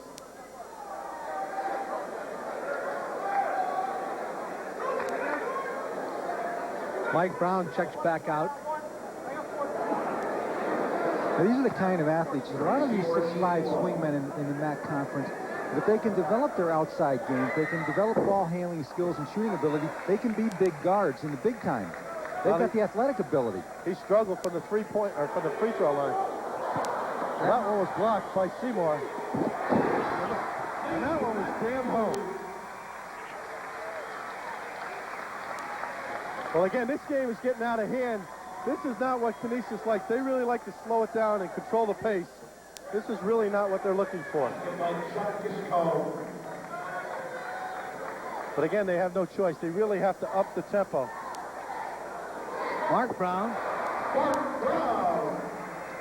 The problem being this really plays into Siena's hands. Siena by 18, 8:53 remaining.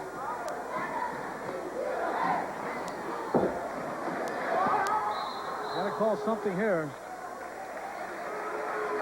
Able to go against Giscombe, and if so, I show him fouling out. They're going to call him Brown. I think it's going to go against Seymour. Both of the players are there, but Giscombe comes in here and really takes a shot with a low trajectory, and he tries to draw the charge, but he doesn't have any position. That's where the contact was 14. They call a foul on. Well, sometimes you get a couple of them in there and take your pick. Seymour, that's his third personal. Wow. Well, that was a break because Canisius does not have too many substitutes with all these injuries. Again, Canisius, man for man.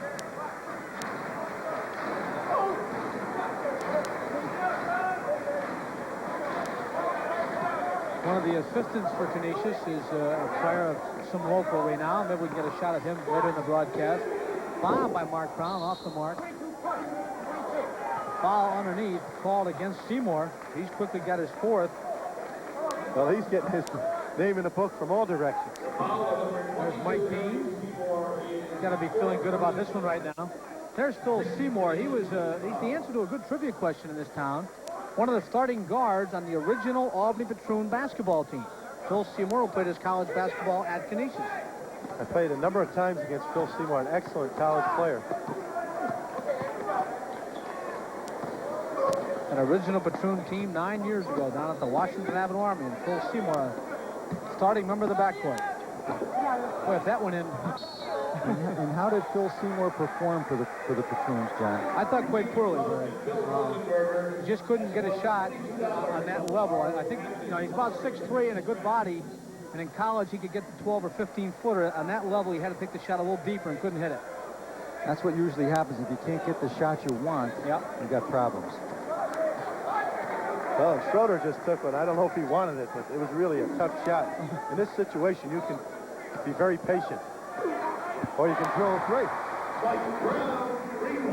Well, Mike Brown can shoot it. He's not getting a lot of playing time in this ball game, but he can shoot it.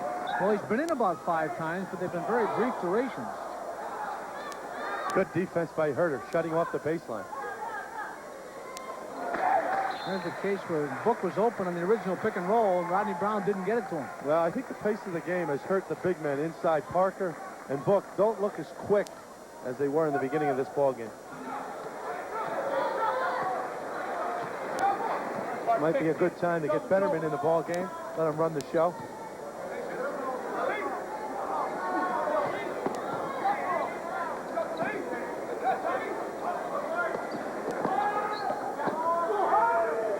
That play for Marc Brown, he nails the three. His second three on the night. We've got a timeout called by Canisius. And that bus ride is getting ready to be had right up that western part of the thruway real soon. 72-48. Siena leads it just under 7 minutes remaining. Siena basketball on Fox 23. Gentiles Flooring is hosting the most colorful sale of the year. It's the Stevens Color Your Home sale, and it's going on now. Brighten up your home with luxurious Stevens signature carpets. Choose from thousands of brilliant colors in carefree textures, plush-cut piles, and beautiful sculpted and Berber styles. And get the customer satisfaction guarantee only a signature dealer can offer. Come in for the best prices of the year during the Color Your Home sale, only at Gentiles Flooring, 1100 Central Avenue, Albany. Yet as soon as this Siena broadcast is over here on Fox 23, you can enjoy the Arsenio Hall show coming up immediately thereafter. Let's take a look at this set play now. They run, watch the screen up high for Marc Brown. He took a deep one there, too, and got good rhythm on it. Screen set by Schroeder. Siena loves to set that high post screen almost in three-point land itself.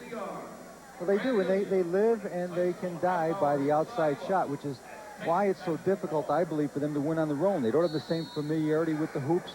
The defense gets away with a lot more, and perhaps those outside shots don't drop. An inside game is more consistent. Well, Mike Dean coaches, one of the few coaches in the country, Rick Pitino's name comes to mind, that really plays for the three-point basket.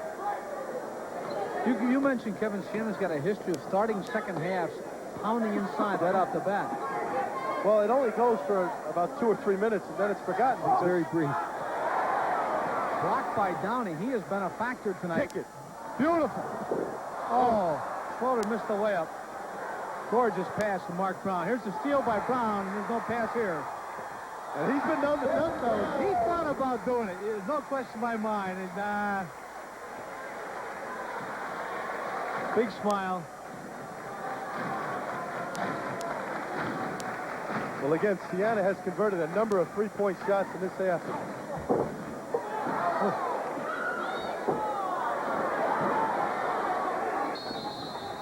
Downey was held coming out of there, and he'll shoot a 1-and-1. Well, give Canisius credit. Good hustle on the backboard. Seymour, Parker, Book, but they came up empty. You know, when you watch an exchange like that, you wonder why Canisius isn't in this ball game, because this is a great effort, as you say, Kevin. The Book takes this hook, comes in and out. They all hit the board. Parker first, misses. Seymour gets a hand on it. They're battling in there. What scares me is every team that comes in to play against Siena, sometimes they handle them, but they all scare me. And I don't think this is a team you want to run into late in the year. If they get healthy and their guards can step up a little. If what the coach said, that they've got 4 solid players who are out right now, then they are a formidable team with those guys healthy. Especially at home. Downey hustling there, hitting the floor, keeping the ball in Siena's direction, as you can see the possession arrow. You don't want to embarrass a team too much at home when you got to go play them in their place. Well, now we know where the pregame meals have been going. And now, checks in for Canisius, replacing Dexter Parker.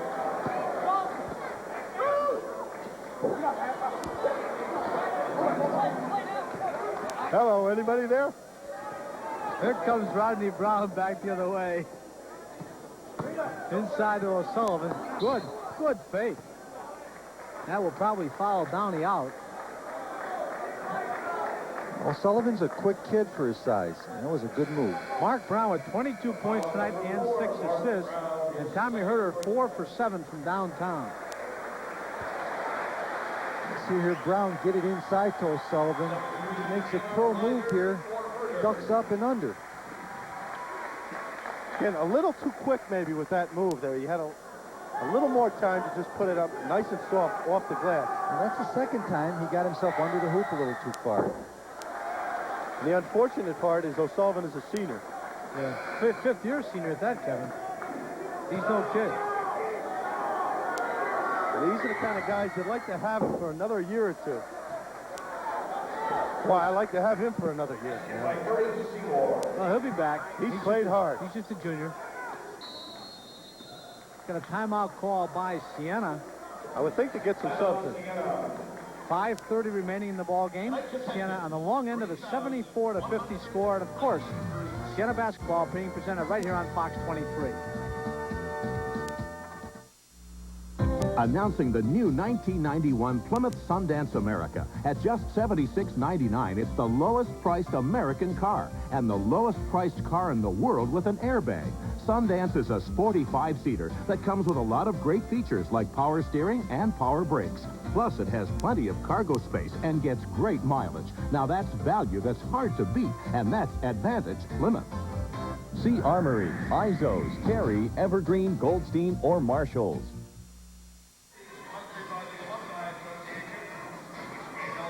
Siena next in action at home in a game played this coming Sunday afternoon at the Knickerbocker Arena. One of the best teams on Siena's schedule, if not the best. Believe me, folks, a great team in the Missouri Valley Conference. The Creighton Blue Jays will be in town. And that game at the Knick, 1:30 Sunday afternoon. Tickets still available for that contest. And they have some excellent players on the inside. Well, some of the more famous alumni at Creighton University, Paul Silas, former Boston Celtic, now an assistant coach with the New York Knicks. Willis Reed at one time coached Creighton. Creighton's got great basketball tradition. Bob Gibson. Bob Gibson? Pretty good pitcher in baseball, and not a bad basketball player either. Of course, Creighton has played the likes of Missouri and Nebraska.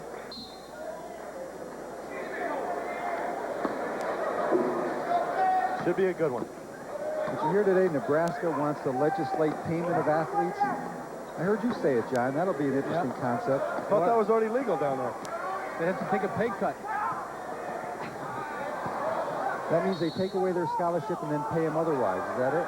Yeah, it's something that came out today that one of the legislators in the state of Nebraska is pushing a bill that would pay Nebraska football players. Look out for those cameras.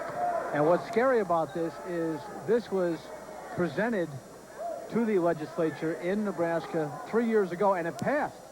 And it got to the governor's desk, and he vetoed it. Do they like football out there or what? It's incredible. I think it'll taint the sport. It's the worst thing they could ever do. And they never beat anybody. I mean, they play a cream puff schedule. They play a 2-game season. They play Oklahoma. Then they go to a bowl game, and they get plastered in both games. Jimmy Ryder will shoot now a 1-and-1 for Siena. They have a heck of a hoop team this year. They went down and beat Oklahoma. Billy Tubbs getting beat at home 3 times in 1 year. Billy Tubbs not going to take that line down. No way. 1-1. Billy, being the great sportsman that he is, tries to beat teams by 70, 80 points if he gets a chance. And he says that's what he's supposed to do. Yep. He's a hard man. His philosophy, at least what he says, is that puts the pressure on other coaches to get better players so they can compete. So he's doing them a favor. I don't know how the kids feel out there when you're 18 years old and having somebody ahead of you by 65 points feel about it. Well, with Siena leading this one by 26, a little surprised they're coming with the full court pressure. And also, he's got a lot of the first teamers in there. Foul called against Siena. What I don't like, and I don't know how Barry feels about this, but this is the guys realize that the game has been won. And you let down, you're not concentrating, and I think you're prone to injury. I really think so, too. You notice earlier, Mike Dean's still over there coaching, still upset over calls of officials, still got his starters in there. I'd clear the bench. Well, I think he wants to send a message and, of course, build some confidence in this team, but I think he's done it. Well, he's got everybody in there now except for David Foster, and the student body is chanting his name. Well, here's a key time to get Betterman some minutes. Let him handle the ball. Let him work the 4 to score. Canisius has missed their last 5 free throws after making their first 12. Well, that's because you brought it up. Kill the messenger. I think the one positive has been Seymour. And yet he was held in the first half to only 1 basket and 2 points. But he's really been their only effective player in this second half. You know, after Loyola beat Siena, you wonder if you can judge the teams upon their performances in this arena. You know, we saw Manhattan play an atrocious game, but yet Manhattan has beaten some good teams. And this particular team may come back and be a strong team before year end. So this is one of the big reasons Mike Dean gives for not playing all the games down at the Nick. He feels that this home court advantage and Mike's lifetime record here at the Arc with this win tonight will be 49-5. That's not too shabby. Well, that was a pass, and Book never reacted. But again, this building has been good to Siena. It's been good to my team. Teams seem to play very well. Of course, when they lost, everybody was in a state of shock when Iona handled them. Well, it does create great expectations of winning. I know Mike doesn't like that particularly, but it's been good for the program. Well, the last 3.5 years in this building now, Siena will go to 38-2. Look for Downey on the home run. Throw it up there. Dexter had other ideas.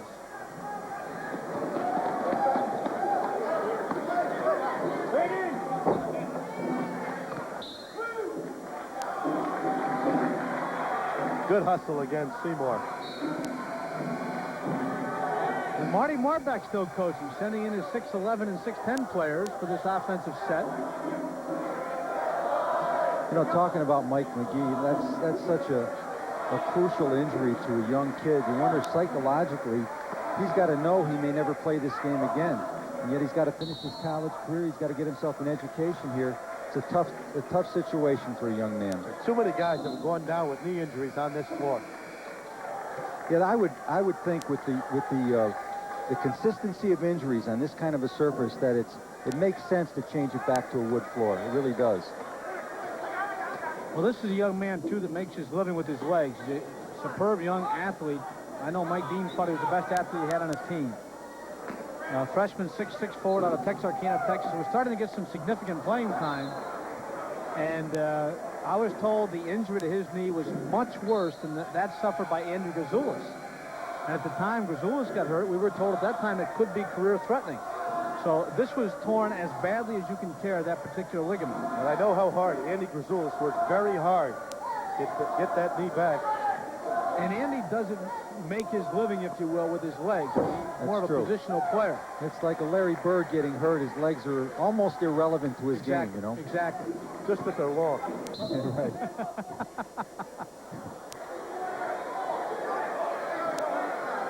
The foul on number 14, Chuck is fouled. Chuck is fouled out. Chuck leaves tonight with a very quiet 8 points. See Marc Brown getting hit from behind here, hurts his back a little bit after he takes this shot.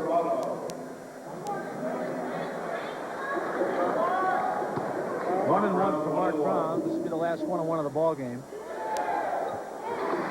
Boy, he's had a nice night. What amazes me about Marc Brown, the one thing that amazes me more than anything else is his ability to handle that ball. It really is like it's attached to him.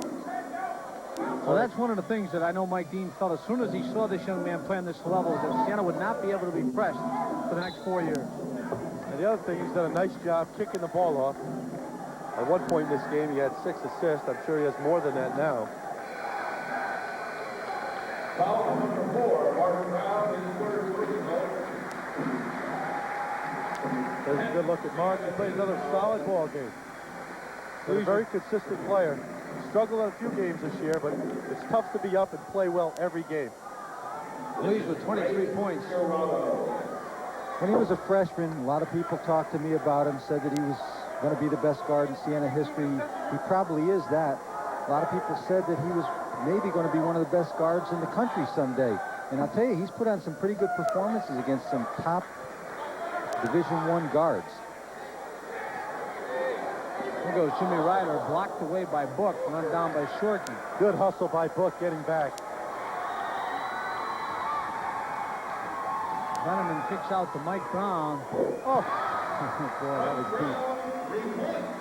Well, he saw Book coming out, but he just lost it up over the top. Siena's 10th three-pointer in the ballgame. They've got a lot of them here in the second half. Tommy Huerter with 4 alone. Wow. Boy, is that kid a bricklayer. Torado, Ray Torado. Bricked up 2 free throws. Here's Mike Brown for another one. I think the rim is a little bigger on this side here. Well, you can see it. When they get in there and get a little confidence. How many timeouts does he get? How many timeouts?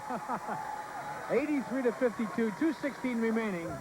And you're watching Siena basketball on Fox 23.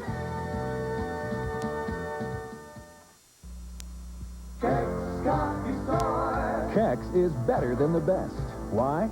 Kex has the people for sales, service, and support. Your organization will run smoother with Canon NP and CLC copiers. From reliable desktop models to the latest in color copying technology, Canon NP and CLC are unsurpassed. See what Canon and Kex can do for you today with great performance, price, and superior quality. Better than the best. We're back now at the Alumni Recreation Center, where tonight's crowd is starting to filter out a bit. Let's take a look at what Siena has ahead in the conference. They'll be at Iona. That will be a very tough game. Then they make the Buffalo trip to play Niagara and Canisius. Back home for LaSalle here at the Alumni Recreation Center. on the road down at Draddy Gym in the Bronx for Manhattan, and then back here for Fairfield. And, of course, we'll have that Fairfield game for you on February 25th. And this game has really turned into a rout. Barry pointed it out. Canisius able to play a lot of teams close in the first half, but unable to respond here in the second. Violation against Canisius. And my unofficial stat man, Tim Grady, tells me it's Foster time. So look for Siena to get Dave Foster. He's in there. He's in there, but look for him to get him the ball. Mike Brown misses. Dexter Parker with the rebound.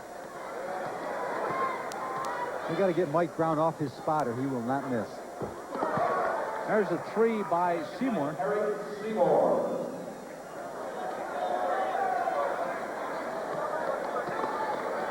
The contributions tonight by Huerter and Mike Brown are going to help Siena down the road.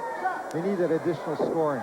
Look at this, 6'9" Shorkey comes out and bangs home a jumper. Mike Dean likes those guys that can go out and bang the jumper there. 30-point differential. Seymour with an NBA three. Mike Brown pulls down the board. Throws ahead. Inside to Foster. Can't get the layup, but he's been fouled. And that's a great dish. Good job by Jimmy Ryder. I like that. Boy, I didn't know if he was going to throw it. He hesitated there for a while when he got it on the right side. We'll see the pass finally come in there. Well, Sean Sandell gave him a little body there. That'll knock anybody off kilter.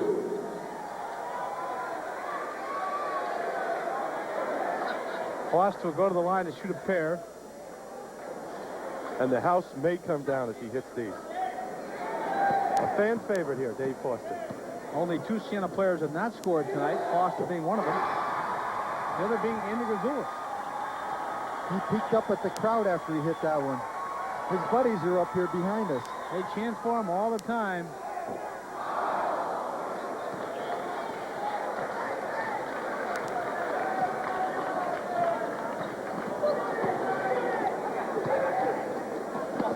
McCarthy just throws the ball away, run down by Parker. Benjamin anticipating that pass. Outruns Sean Shandell. That young lady's very happy. Well, I like the way Benjamin looks. Siena up by 33 now. Does not play like a freshman at all.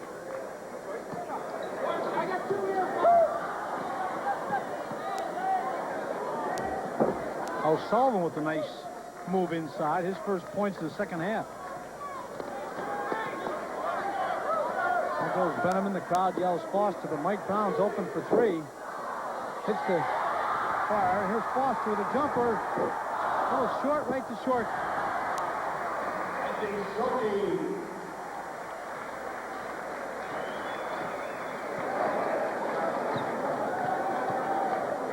There's Sandell from outside. No good.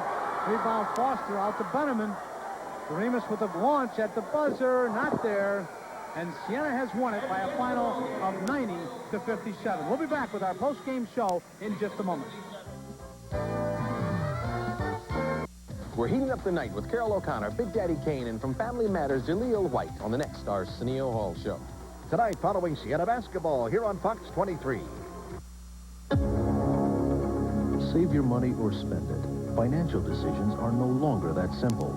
In today's complex world, managing your assets requires more. Albany Savings Bank has been a part of good financial decisions since 1820. Our products, services, and experience combine to make us stronger than ever, and leadership will continue to be our trademark. The area's banking and financial center, Albany Savings Bank. We're more than a bank. Sunday, welcome to Homie Cheese. Well, kick this kid, unless he get on my damn nerves. You'll sing songs. Happy birthday to you. Okay, that's enough. And play games. It's called solitaire. Confinement. Sunday night at 8 on Fox 23. Okay, we're back here with winning coach Mike Dean. Mike, another tough game in the first half, but you pulled away in the second. Yeah. Wow. Turn that up a little bit, huh? in all fairness to Canisius, they've got a slew of injuries. And so we went out with the game plan of using man-to-man pressure against their guard situation, which is really depleted, to try to wear Marc Brown down. And I think we were very effective in doing that.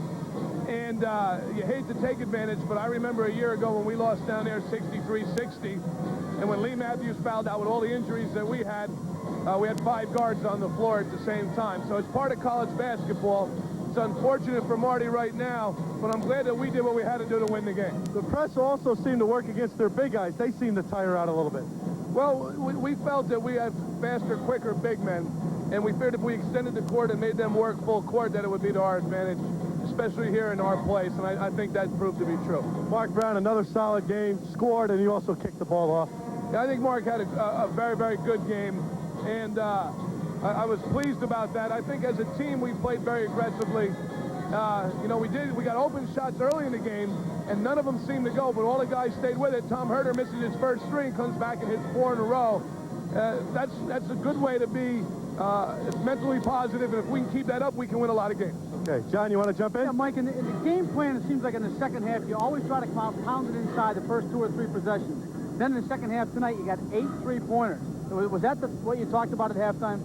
No, I think the 3-pointers come where they come. As a result of throwing the ball inside, though, we went to Lee right away. He scored on what we call the U play, and we got a basket early. We want to get a basket or a foul on that first possession. Then the threes just came. We knew we had to run, and when we're running like that and everybody is shooting well like we were in the second half, we're, you know, a hard club to defend. It's a fun game tonight. Well, it's not as much fun as you would think, because I know that Marty's going through the same things that we went through a year ago, where we got blown out a few times on the road and lost some close games because we were depleted by injuries. So you never feel as good about a win like this as maybe you should. But we needed the win in the momentum for the big game against Creighton, where Gallagher and Harstead, 2 pro choices, come in, and we're really hoping the fans will come out in the Knickerbocker Arena. It's going to be a great show. Okay, Michael. Kevin is standing by right now with 2 of the prime players in tonight's contest. Okay, thank you, John. With Tommy Huerter and Lee Matthews. Tommy, you seem to have the sweet stroke going tonight. Yeah, I felt better in the second half. First half, I missed some wide open ones, as did everyone else. But, you know, we got it going in the second half. Felt a lot better. What's the mood of the team? I know in a lot of the games you've struggled early, but a lot of times you come with the full court pressure. It seems to get the guys a little more involved. Well, I think tonight we were real focused on making sure we got this win. It was a must-win for us, coming off a disappointing loss to Loyola. I think we were just ready to play. You know, whatever we had to do on the court, you know, we were going to do. We just made sure we came out to win the basketball game. Well, congratulations on a solid performance. Thanks a lot. John? Lee Matthews next to me, and I know, Lee, you had a big game last year up in Buffalo against Canisius, 13 rebounds, 12 points, and you're from Buffalo. Does that make any difference to you, the way you play against these guys? Yeah, I think so. I look forward to playing against Canisius every year, and I know all the guys on their team, so we just take it as a personal challenge to play one another. I want to ask Tommy a question, too. How big did that hoop look, Tommy? I know you made 4 in a row. The third one, it looked like you couldn't wait for the pass to get to you, to get the shot up toward the rim. Well, you know, it felt a lot better in the second half. You know, like I said, I missed some easy ones in the first half, but, you know, once we got on track, you know, I felt a lot better about my shot, so I just took it. 8 3-pointers in the second half for Siena. Mr. Huerter had 4 of those. Mike Brown had 3. The team had 11 for the ball game. We'll be back with our final thoughts of tonight's contest at the Arc in just a moment. What's it like to break the mold?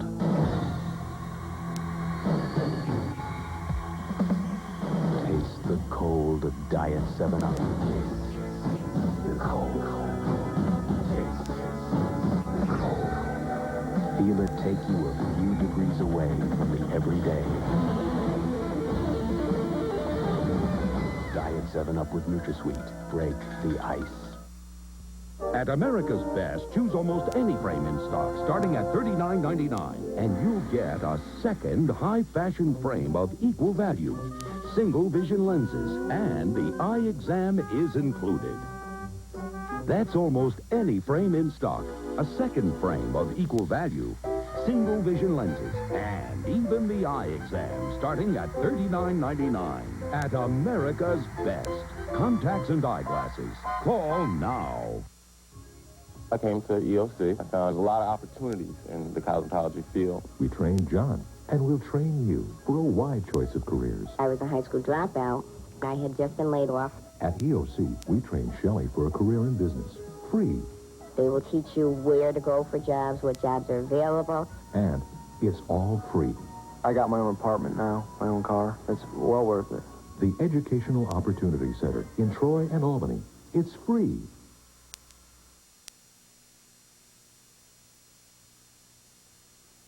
Don't forget, we'll have more Siena basketball for you right here on TV 23 next Wednesday night live, 7:30. The opposition, Central Michigan. We invite you to join us right here on WXXA. Once again tonight, Siena goes to 14-7 on the year, 6-4 in conference play with an easy 90-57 win over the Griffins of Canisius. For Kevin McGraw, Barry Kramer, and the entire TV 23 crew, this is John Graney. Thank you for tuning in. Hope you've got plans to join us next Wednesday. Good night, everybody.